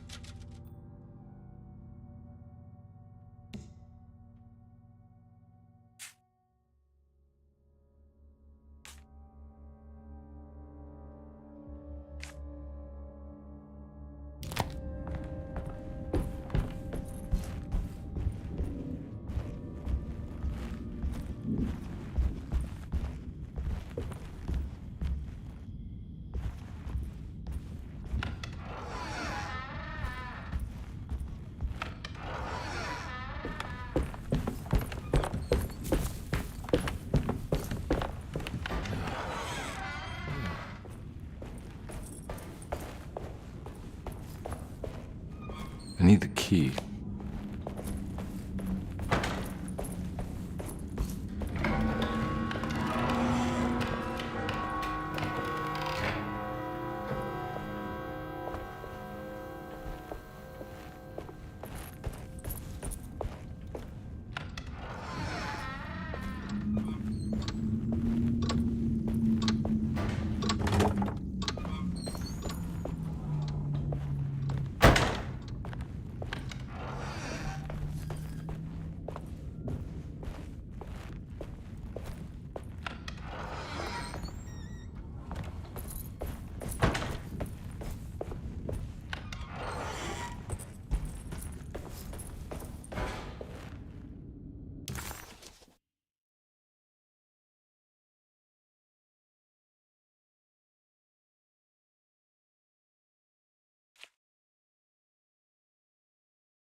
Now we're talking.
Oh.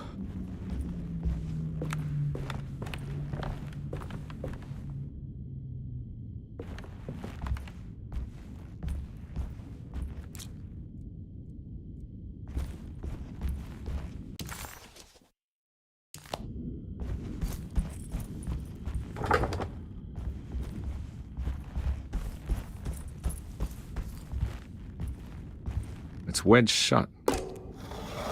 It worked.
Detective Karnbi, how good of you to come.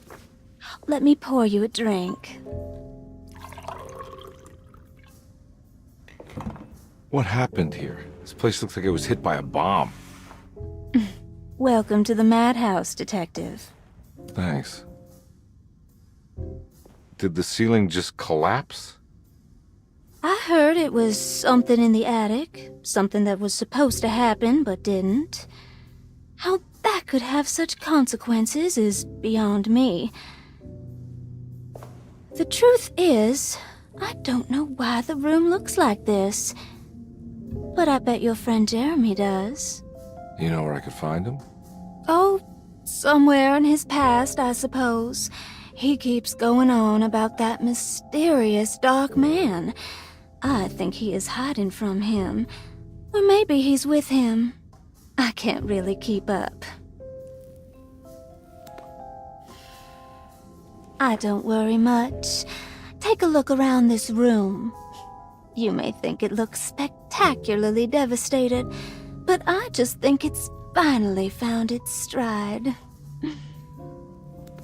It fits perfectly with the state of this place and its loonies. The same goes for the nonsense with Jeremy. In my eyes, we finally managed to match the wild ride inside all of us.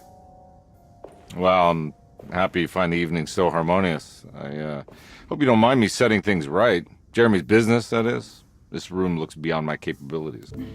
Good luck, Detective. Hope to see you again soon. Yeah. Evening, miss.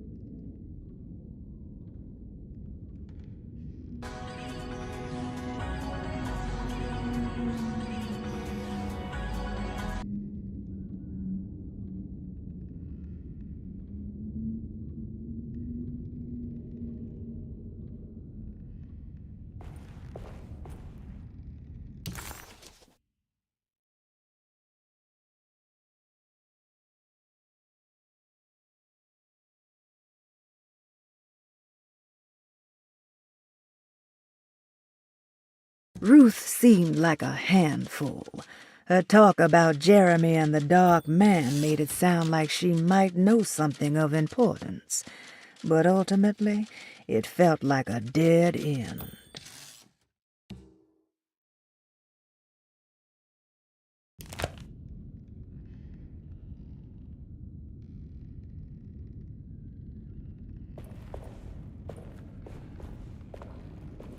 Can I get some more of that whiskey?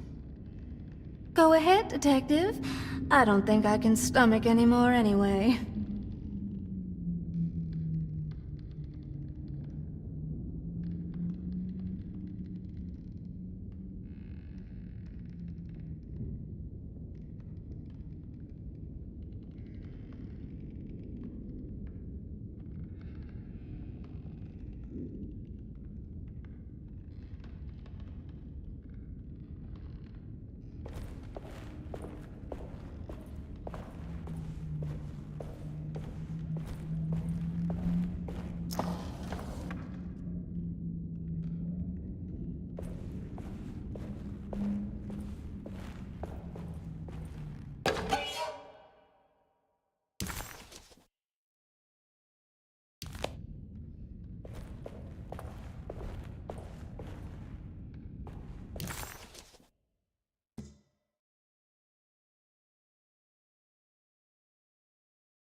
I need the key.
Ugh.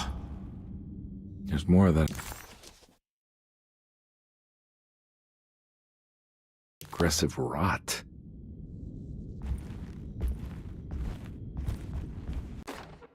On the commonplace of evil, there lies virtue and stark irreverence, careless thoughts of luminous indifference.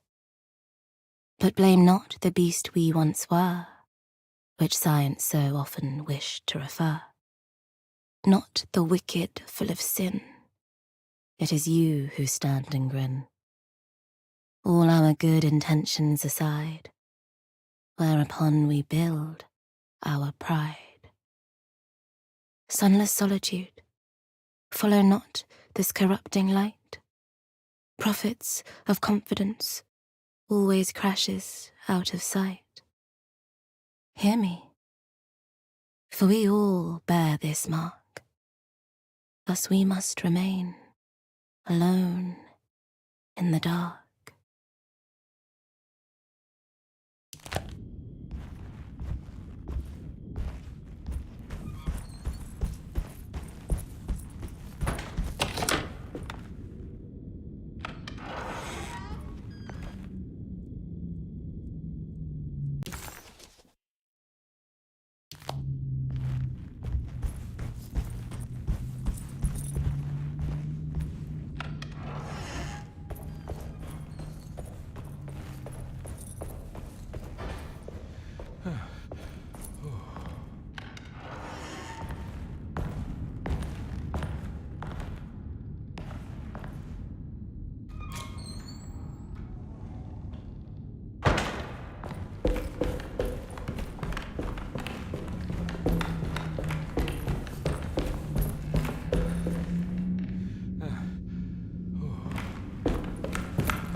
The rot made the shape of a snake. There must be something important to find here. Maybe it has something to do with the numbers on the labels.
Black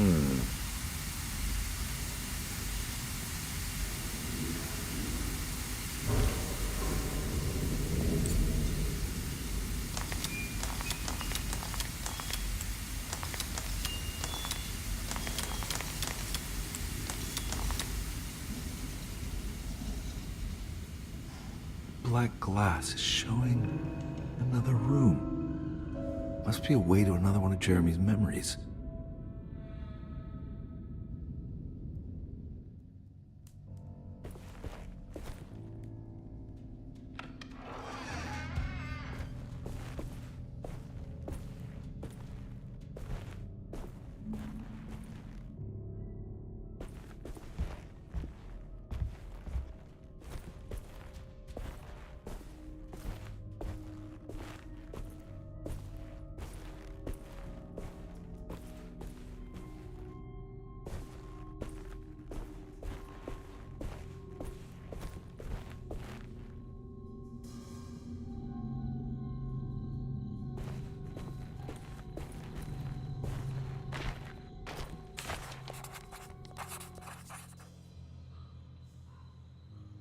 I knew it. I knew it would work.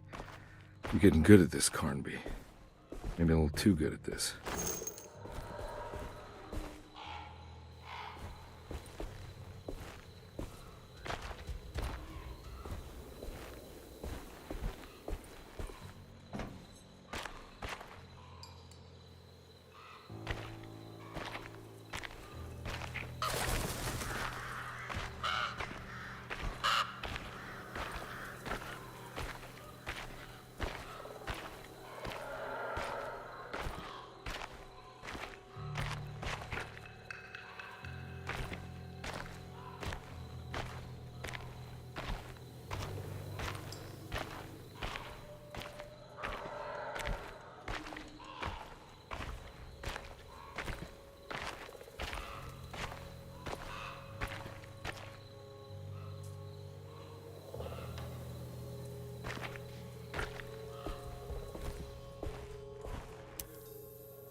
The Hartwood's family crypt. Emily's family must have deeper roots in New Orleans than I thought. I figured she was a Yankee like me.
What's this? Now, what do we got here?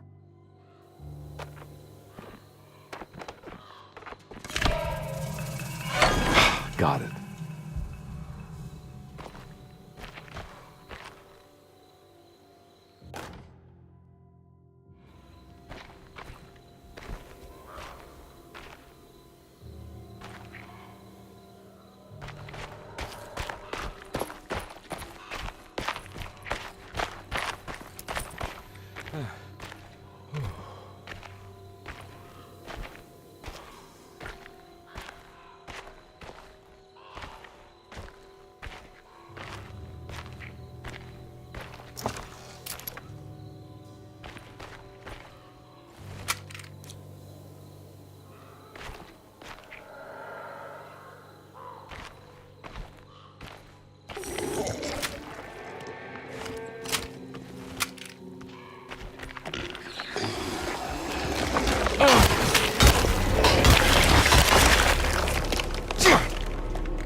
It was the chapel Jeremy had mentioned in his book.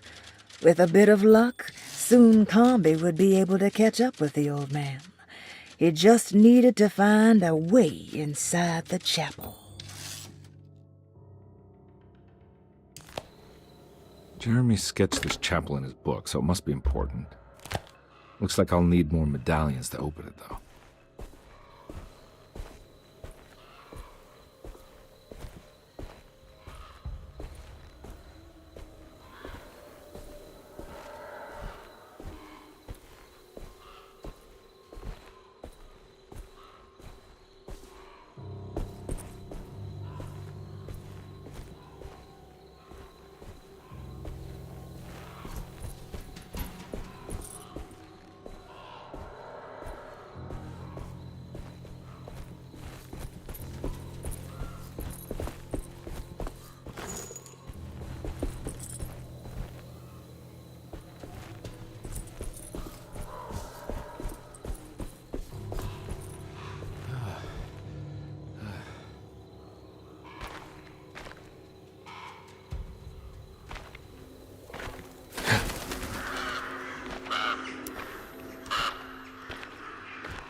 gotta get out of here.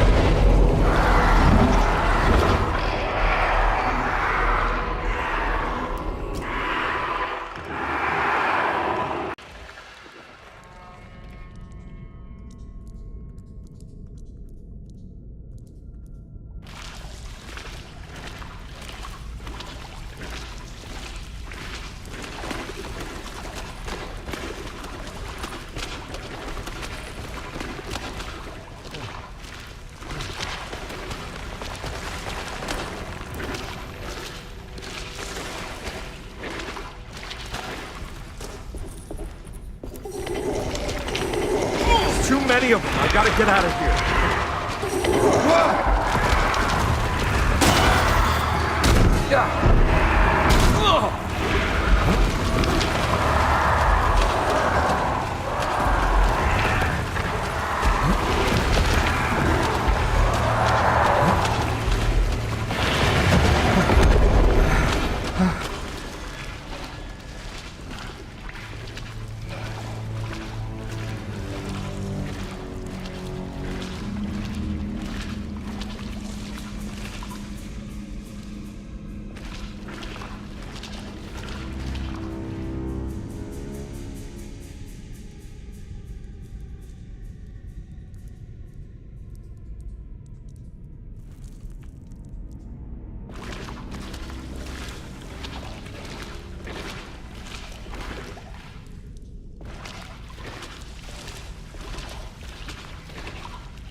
Now what do we got here?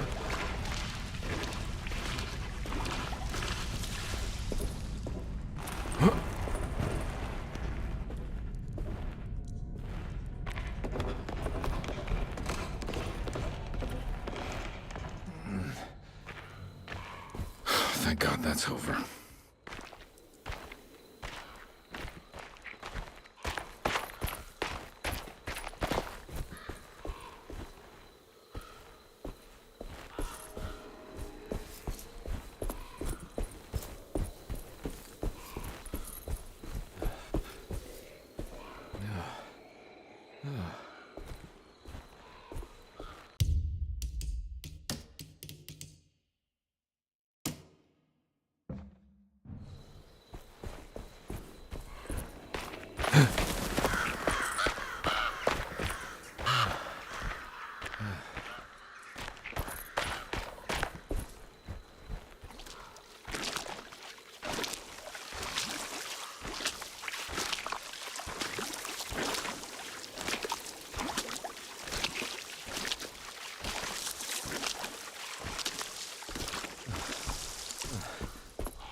Please don't touch her.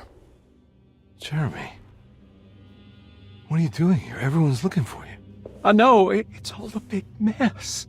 No one understands. I'm just trying to keep evil at bay. Just for a little while longer. You've got to come back with me. Your niece is waiting at Tercetto. Emily? Why would you... My letter. I'll keep making it worse. What is going on, Jeremy? How is any of this happening? I made a terrible promise with someone. The Dark Man. Who is he? No, don't say his name. He can hear us. He's always listening.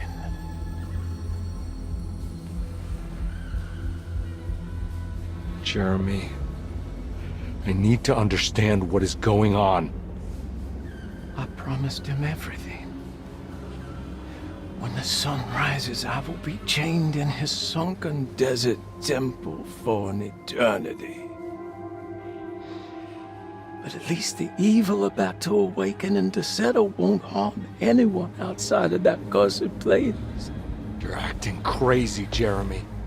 I want to help. There's nothing you can do. Then what's all the business about Tarawea? Why did you want to go there? Well, I can't go there. I'm not allowed. But you wanted to. Can I go? Tell me, will it help me to break your pact? Is there something there that would help? Why would you give me hope? That's so cruel. Okay, sounds like we're onto something here. What should I— Look out! Behind you! What? Run! Don't let him take you!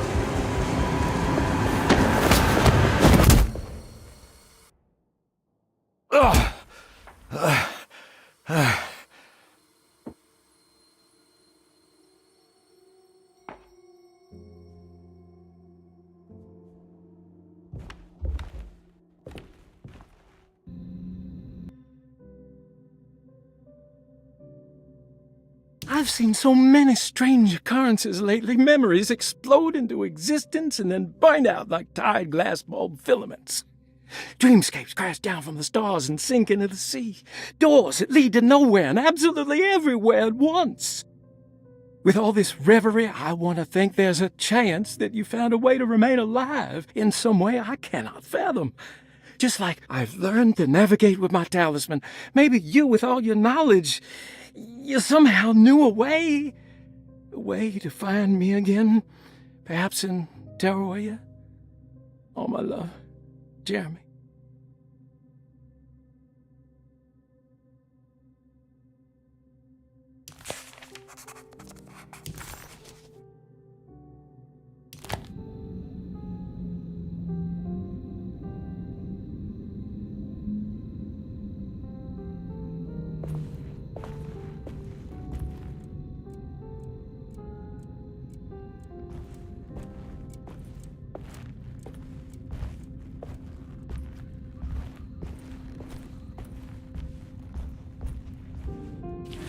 She's dead.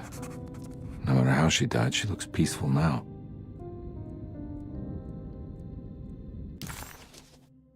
Hirosi's body looked unharmed. Karnbi couldn't figure out how she died, or why this wasn't a bigger upset to the people at Tercetto.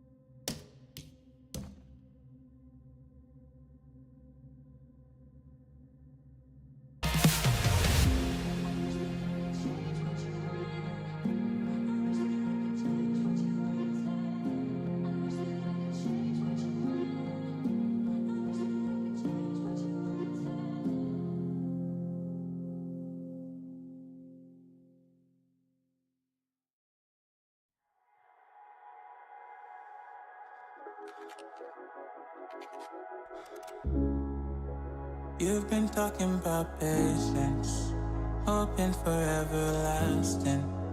You're known for talking crazy. I know it's infatuation. You know I feel inside. You know what is real and I fuck with your vibe, but I don't think that we should tie. I know, for real, I know the deal. So please set me free. Just let me be. I know, for real, I know the deal. So please set me free. Just let me be.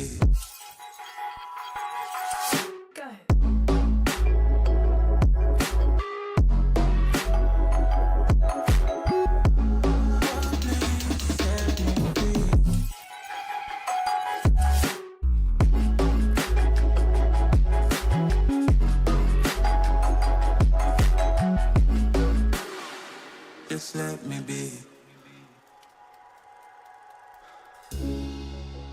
I got a lot to say.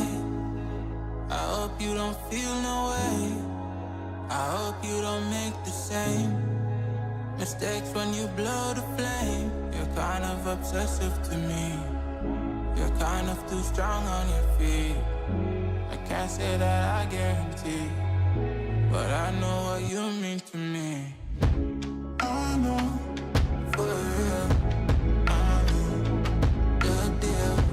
So please set me free. Just let me be. I know, for real, I know the deal. So please set me free. Just let me be.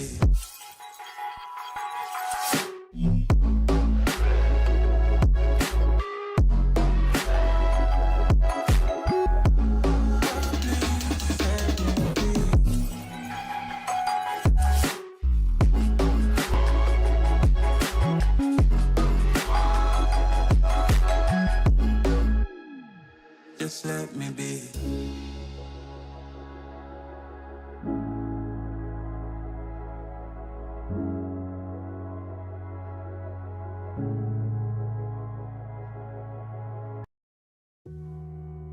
Your life passes you by. You see how everything fades away. All the people you love begin to die. You forget how precious memories are. I'm a renegade, walking through the fire, with a heart of steel, a burning desire. I'm the voice of the voiceless, the misunderstood. With fearless conviction, I rise as I should, breaking down walls. Let's challenge the norms.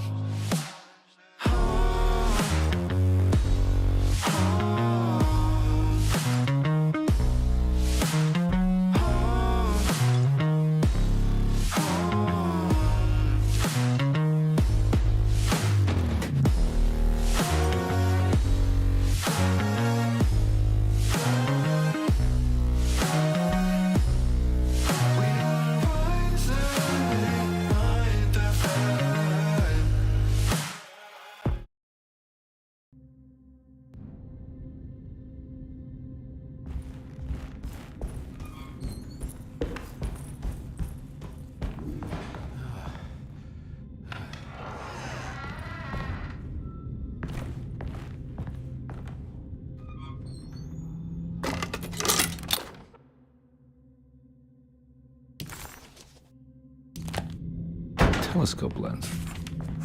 Why would he lock that up?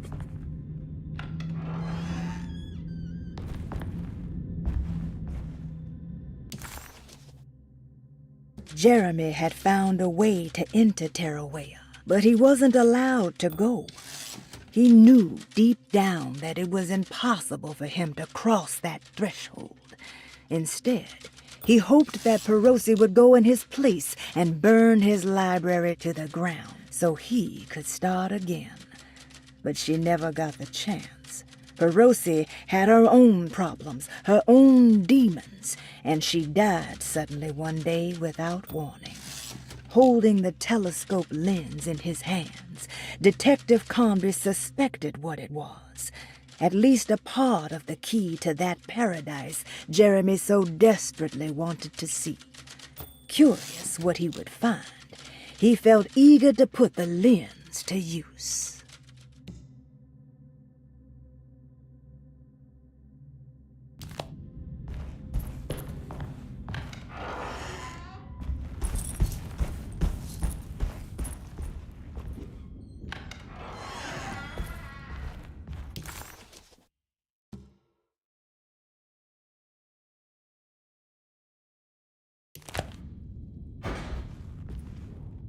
There's something missing.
Whoa.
Whoa, what's going on?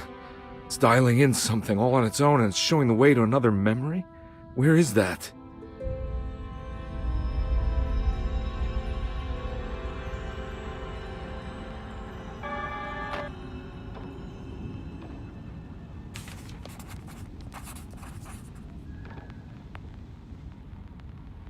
Another world seeping into Deseto. Was this a taste of that mysterious Terawea?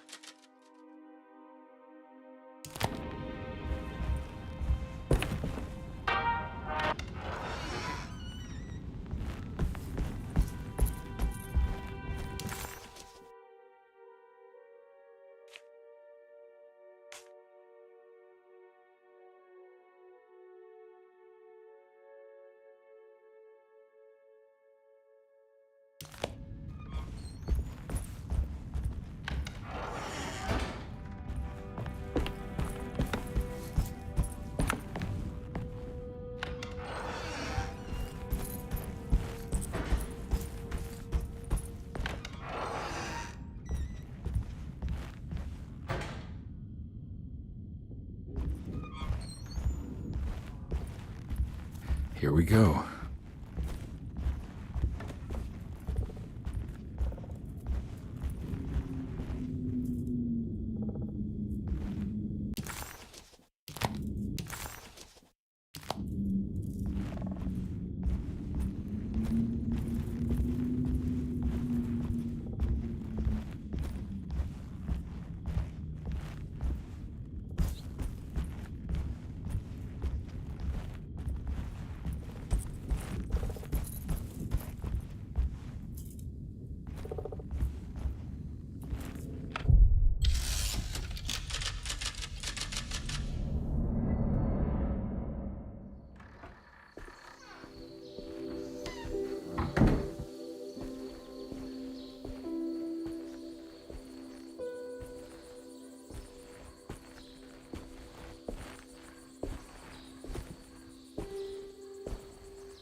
I'm glad to see you made it.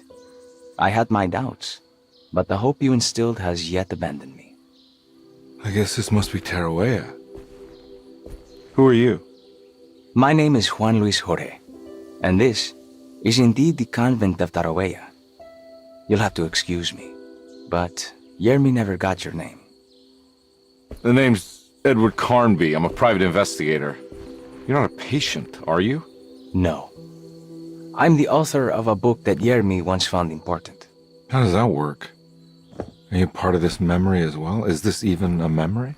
I think calling me a manifestation of Yermi's subconscious would be more correct. And so is the convent of Tarawea. I'm a man Yermi has never met, and we are in a place that he has never been. Okay. So are you here to guide me or something? I have no more purpose than you do. I simply am. I will happily help you, of course, if I'm able. If you are already somehow part of Jeremy, why did he want to come here? Isn't he sort of here already? Yermi wanted to come here because it's a representation of his mind at peace. When Dr. Gray asks him to find his focus during his sessions, this far-flung convent is what Yermi imagines. He is under the impression that if he could physically come here, he would reach a perfect equanimity, a spiritual apotheosis. You don't think it would work? Yermi subconsciously knows it's just wishful thinking. He can't come here. Despite the pathways opened by the dark man between their Seto and Yermi's psyche, it's simply not possible. But I'm here. Indeed. It's a shame it's just another place for you, Detective. Otherwise, you could have become a Buddha. Always a bridesmaid, never a blushing bride. Am I right? Yes, I suppose so. You'll have to chase enlightenment elsewhere. So what's the next best thing? What can I do here? You should seek out the convent library and try to find the truth about Yermi's relationship with the Dark Man. It's the sort of knowledge he represses and is unable to reflect on. Will it tell me how to break the pact? Perhaps. At least you'll have something to confront Yermi with. Wait, why can't you just tell me? I don't know such things. You'd be better off consulting the texts of Dr. Freud if you want such answers. No thanks, I hate shrinks. There is another thing you should know about the library. He is here as well. The Dark Man has been working his way through the texts for a long time. He's here? How am I supposed to get past him? Be careful, Detective. Oh, jeez. Just perfect.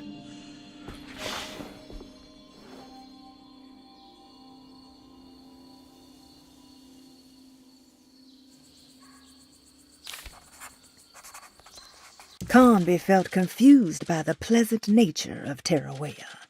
It was somehow uncomfortable to him. Juan, the sweater-wearing Buddha, wasn't helping either.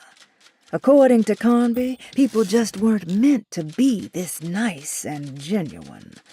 Best to hurry off to the library, he thought, and see if he could find information about Jeremy's relationship with the dog man.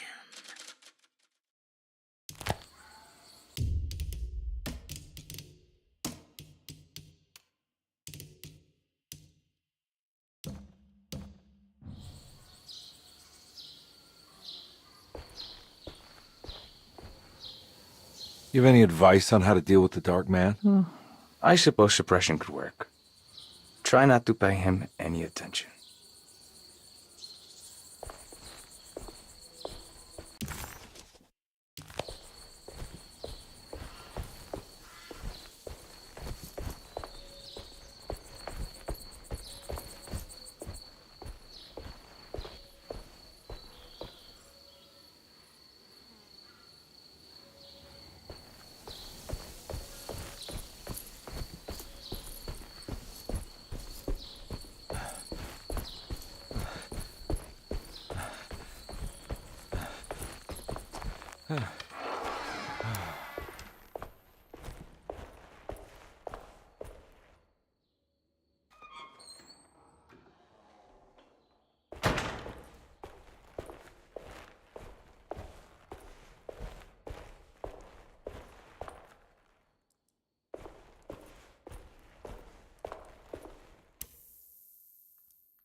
Oh.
There's something missing.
The great library was endless, beautiful, and terrible.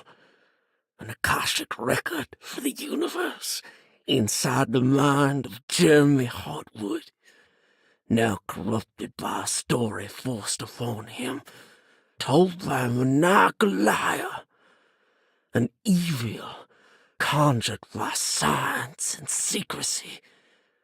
I will suspend a room and lock away the foundation of his character. Its key will be left to the librarian, the only thing invisible to the prowler.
Your worst fears, Jeremy.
Here's something.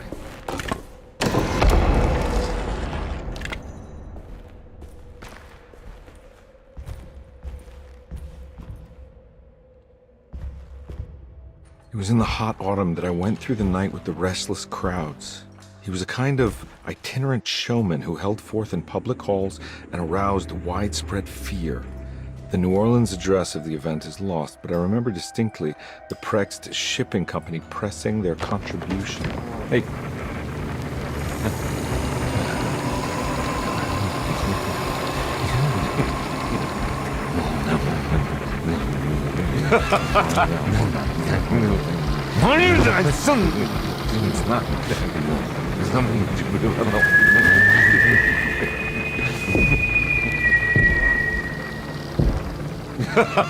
Detective! Juan! Juan!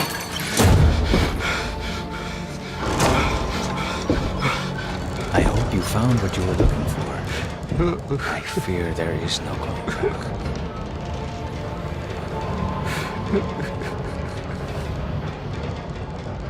I was so close. There must be something I can work with. Come on, Karnbi, think! Think! The shipping company. Prext. Right. Good luck, detective.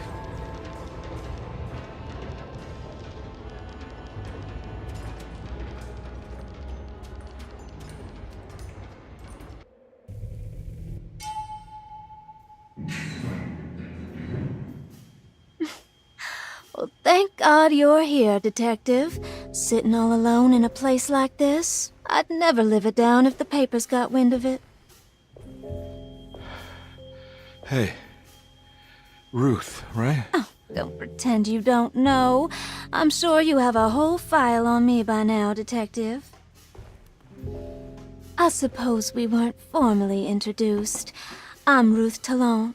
Miss Ruth Talon, in case you're wondering. Edward Karnbi. Enchanté. You sure?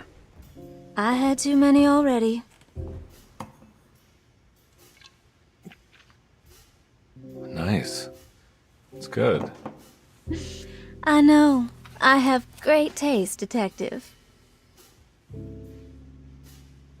I heard you're trying to break Jeremy's promise to the Dark Man. Yeah. Do you know anything about that kind of stuff? No, but it makes you wonder.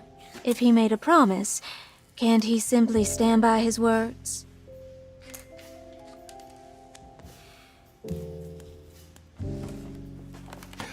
Look, I'm just trying to get Jeremy out of a bad deal, so he'll come back with us to New Orleans. Well, if all fails. What are you doing? It's a sign of submission to the Dark Man. I saw it in a dream once. What?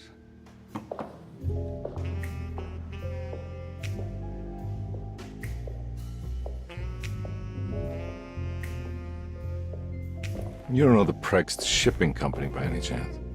I do. They made big money during the war. Their waterfront office is just over there. How did you do that? Do what, Detective? Bonne chance. Hey, have you seen Emily Hartwood anywhere? Are you trying to make me jealous, Detective? No, I haven't seen your doll anywhere.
Prext Shipping Company.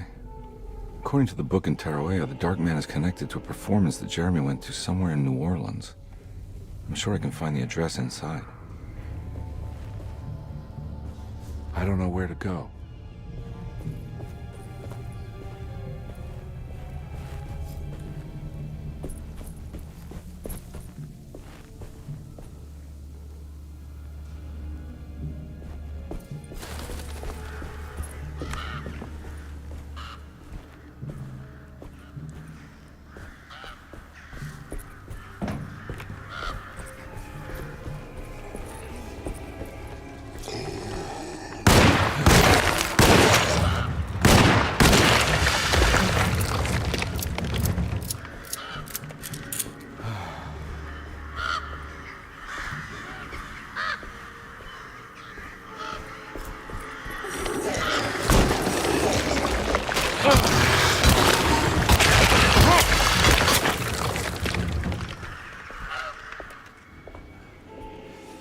There must be another way inside.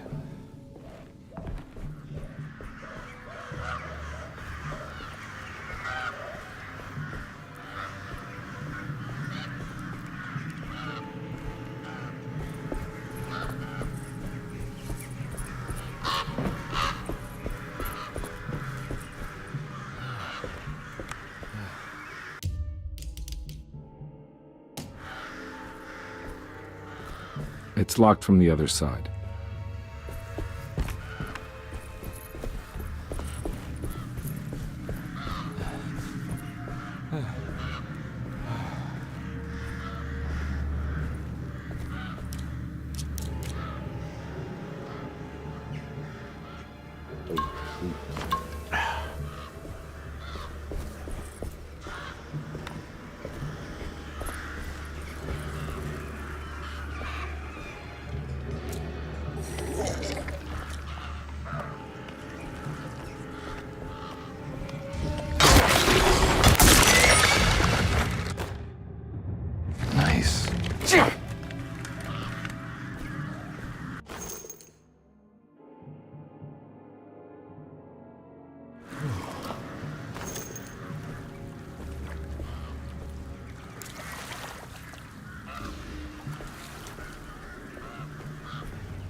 No way I can get this out of the way with my bare hands.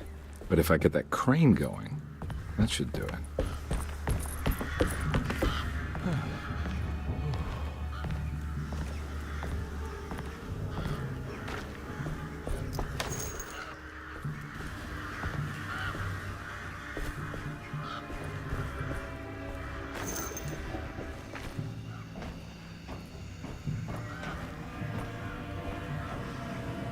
I need the key.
Ugh.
Hold on.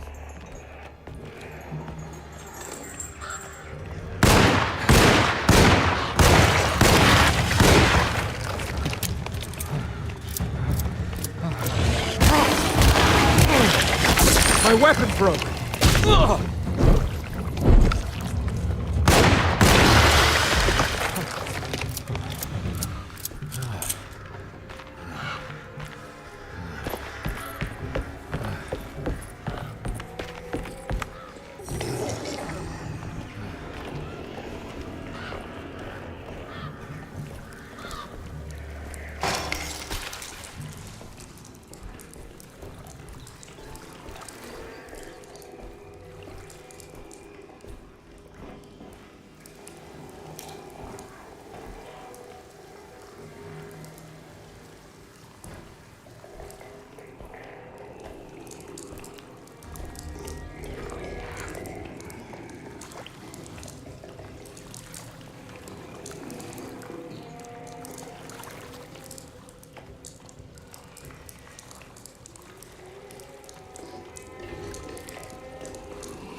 made it inside the warehouse. The office must be upstairs.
Hey, I always wanted to try one of these.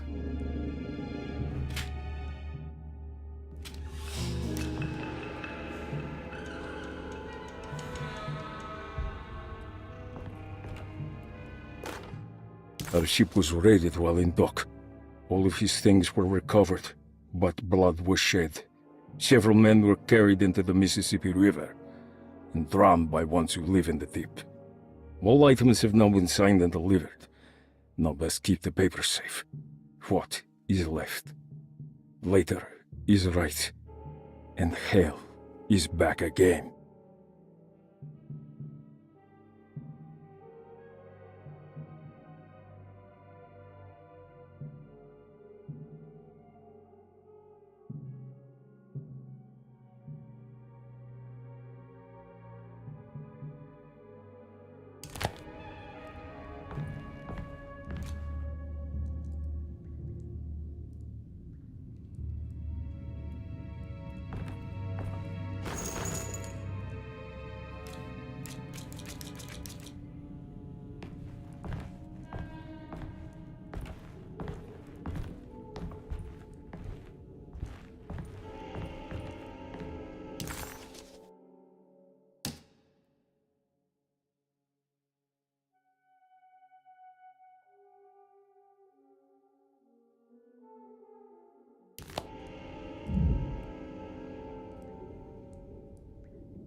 Somehow, Karnbi was back in New Orleans, close to the docks. He could smell the pungent aroma of the Mississippi River. In front of him was the Prext Shipping Company. According to the book in the library, he should find the address to where Jeremy first met the dark man inside.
Cargo Manifesto, September 19th, 1892.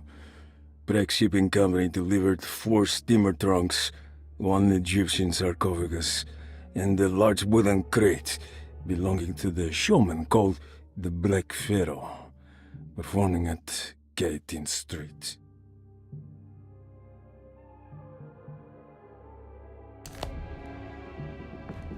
Here we go.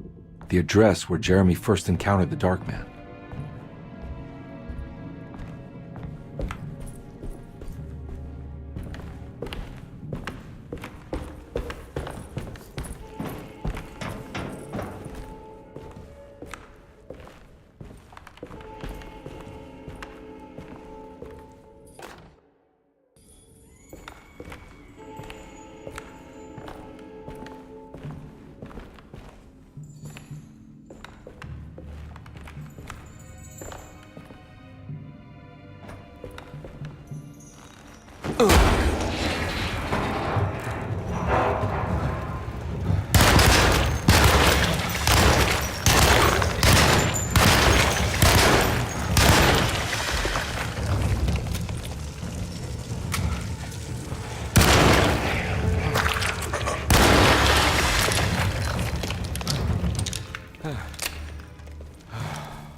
Looks like the fog cleared up.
The address of the event where Jeremy first met the Dark Man surprised Karnbi. The infamous Gallatin Street didn't exist any longer, and he wondered if he would be able to find the right building. Was it still standing? Did it matter? Maybe this world was not just another place, but another time as well.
You want to tell me what this is all about?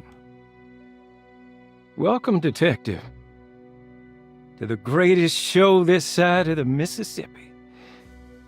Now the hotel. The Black Pharaoh.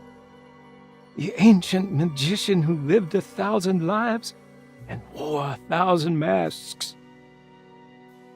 I can see why you settled on calling him the Dark Man. Saves your breath. So, you got scared by a stage magician, and now he's living inside your head. You can mock me, Detective, but you would be the crazy one to think his presence can be ignored. Look where we are!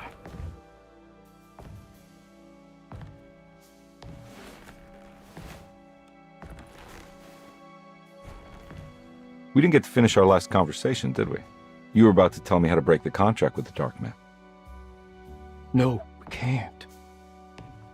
If we turn her loose on the world, so many innocent would die. But there is a way to break out of the deal.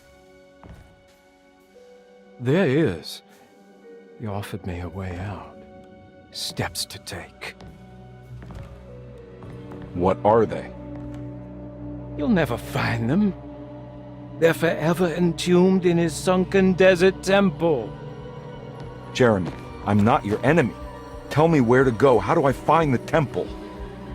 No, we can't. I have to make this sacrifice. God damn it, Jeremy. I'm gonna save you. Don't worry.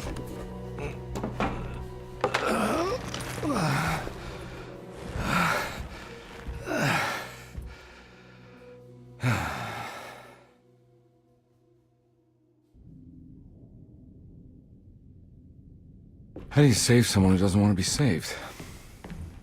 Well, he's gonna get saved no matter what. I just need to find the temple somehow.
Oh.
Ugh.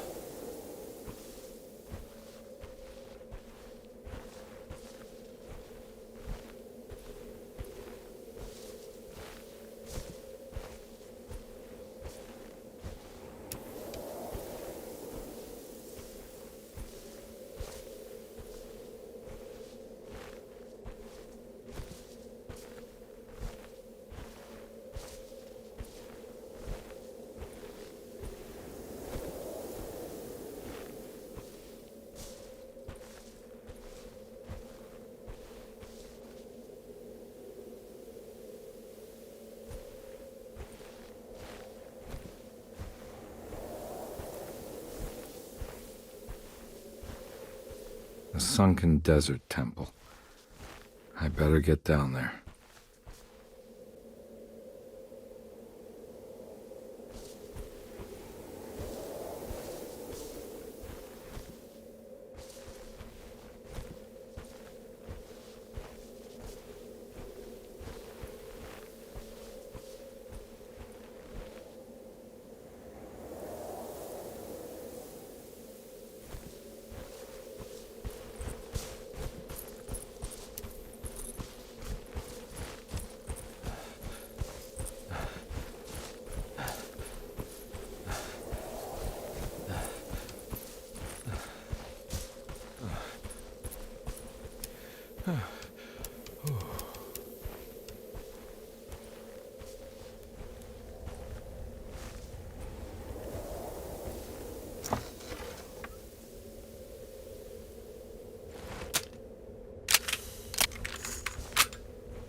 The temple of Nephron-Ka lies under our camp.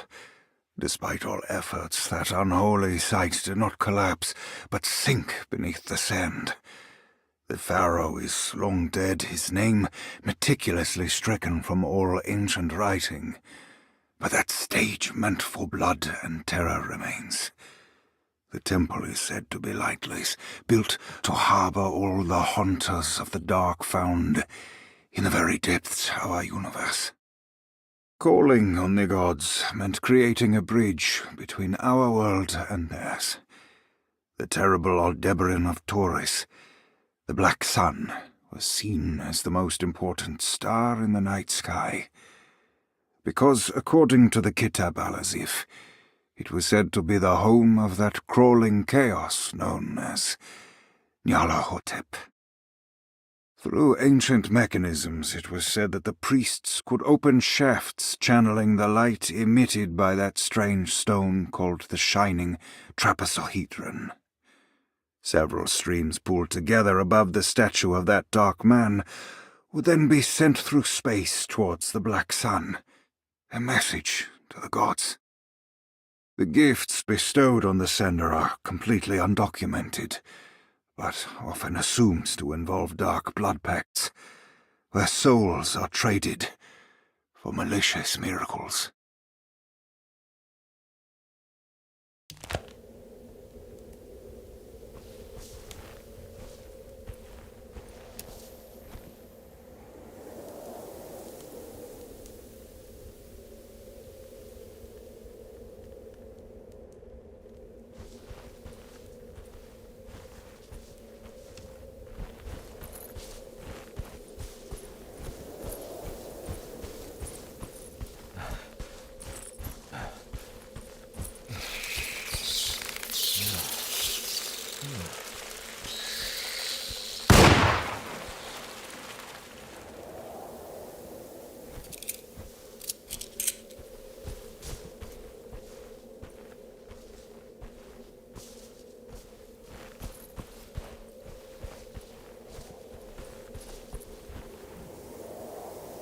Here we go.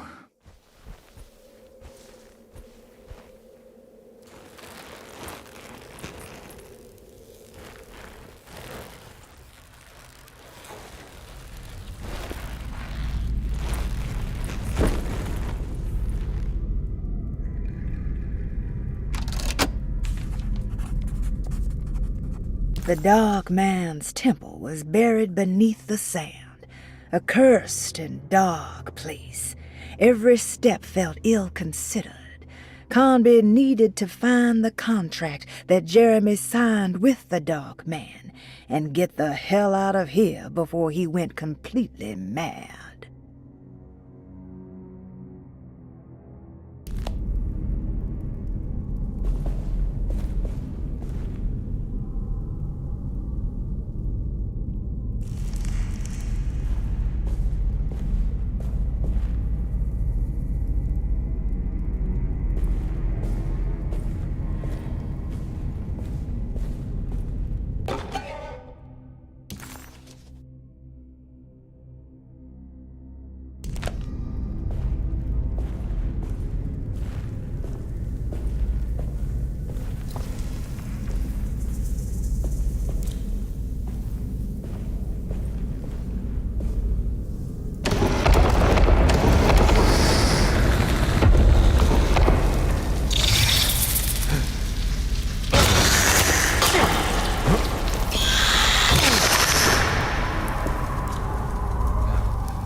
Star constellation from one of Jeremy's books. The Taurus. That one star's clearly bigger. Must be important.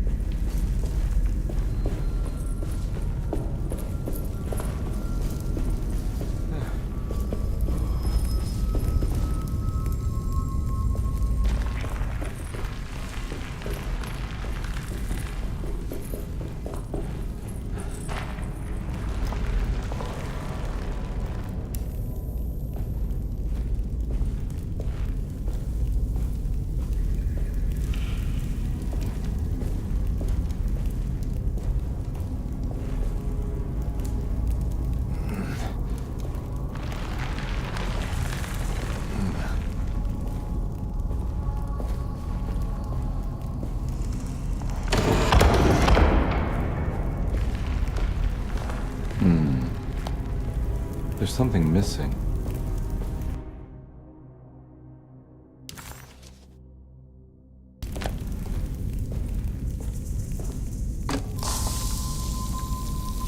This one looks operational. It worked.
It worked.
Huh.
It worked.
Huh.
Acknowledge psychological trauma, break through barriers of self-deceit, temper manic behavior.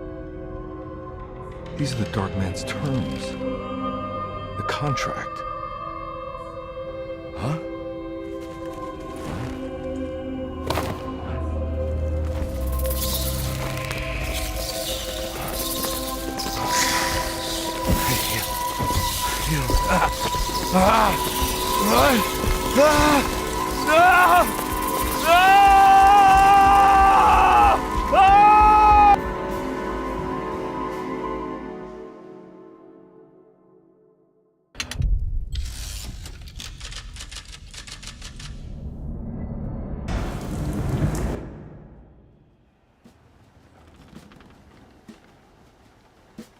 Hey. Hey, detective?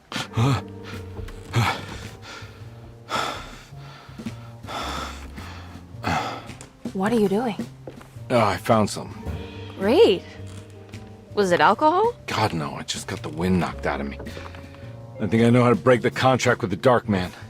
What exactly does that mean? Everything going back to normal. All right. I found some more information on Dorsetto and the patients. There are some seriously strange things going on here. I'm pretty sure 2 of the patients are dead and maybe even the clerk. Oh, yeah. I kind of just gave up on worrying about that. Well, just keep your eyes open, I suppose. What were you doing again? Jeremy made a pact with the Dark Man to keep all the madness locked inside Dorsetto. All right. I'm gonna break it. I just have to... Where is it? Where's the talisman? It's around your neck? I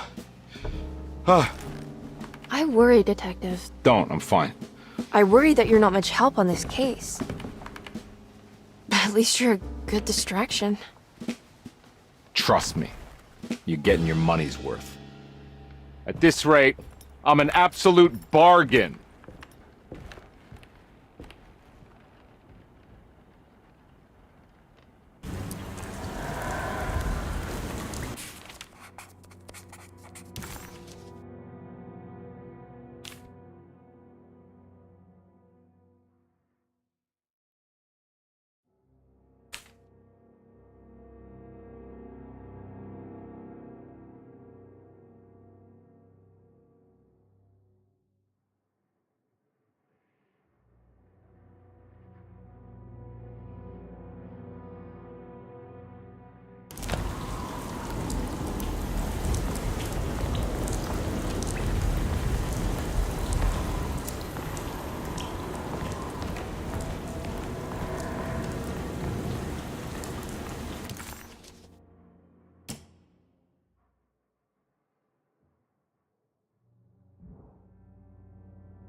Karnbi never thought he'd be so happy to be back at Dorsetto.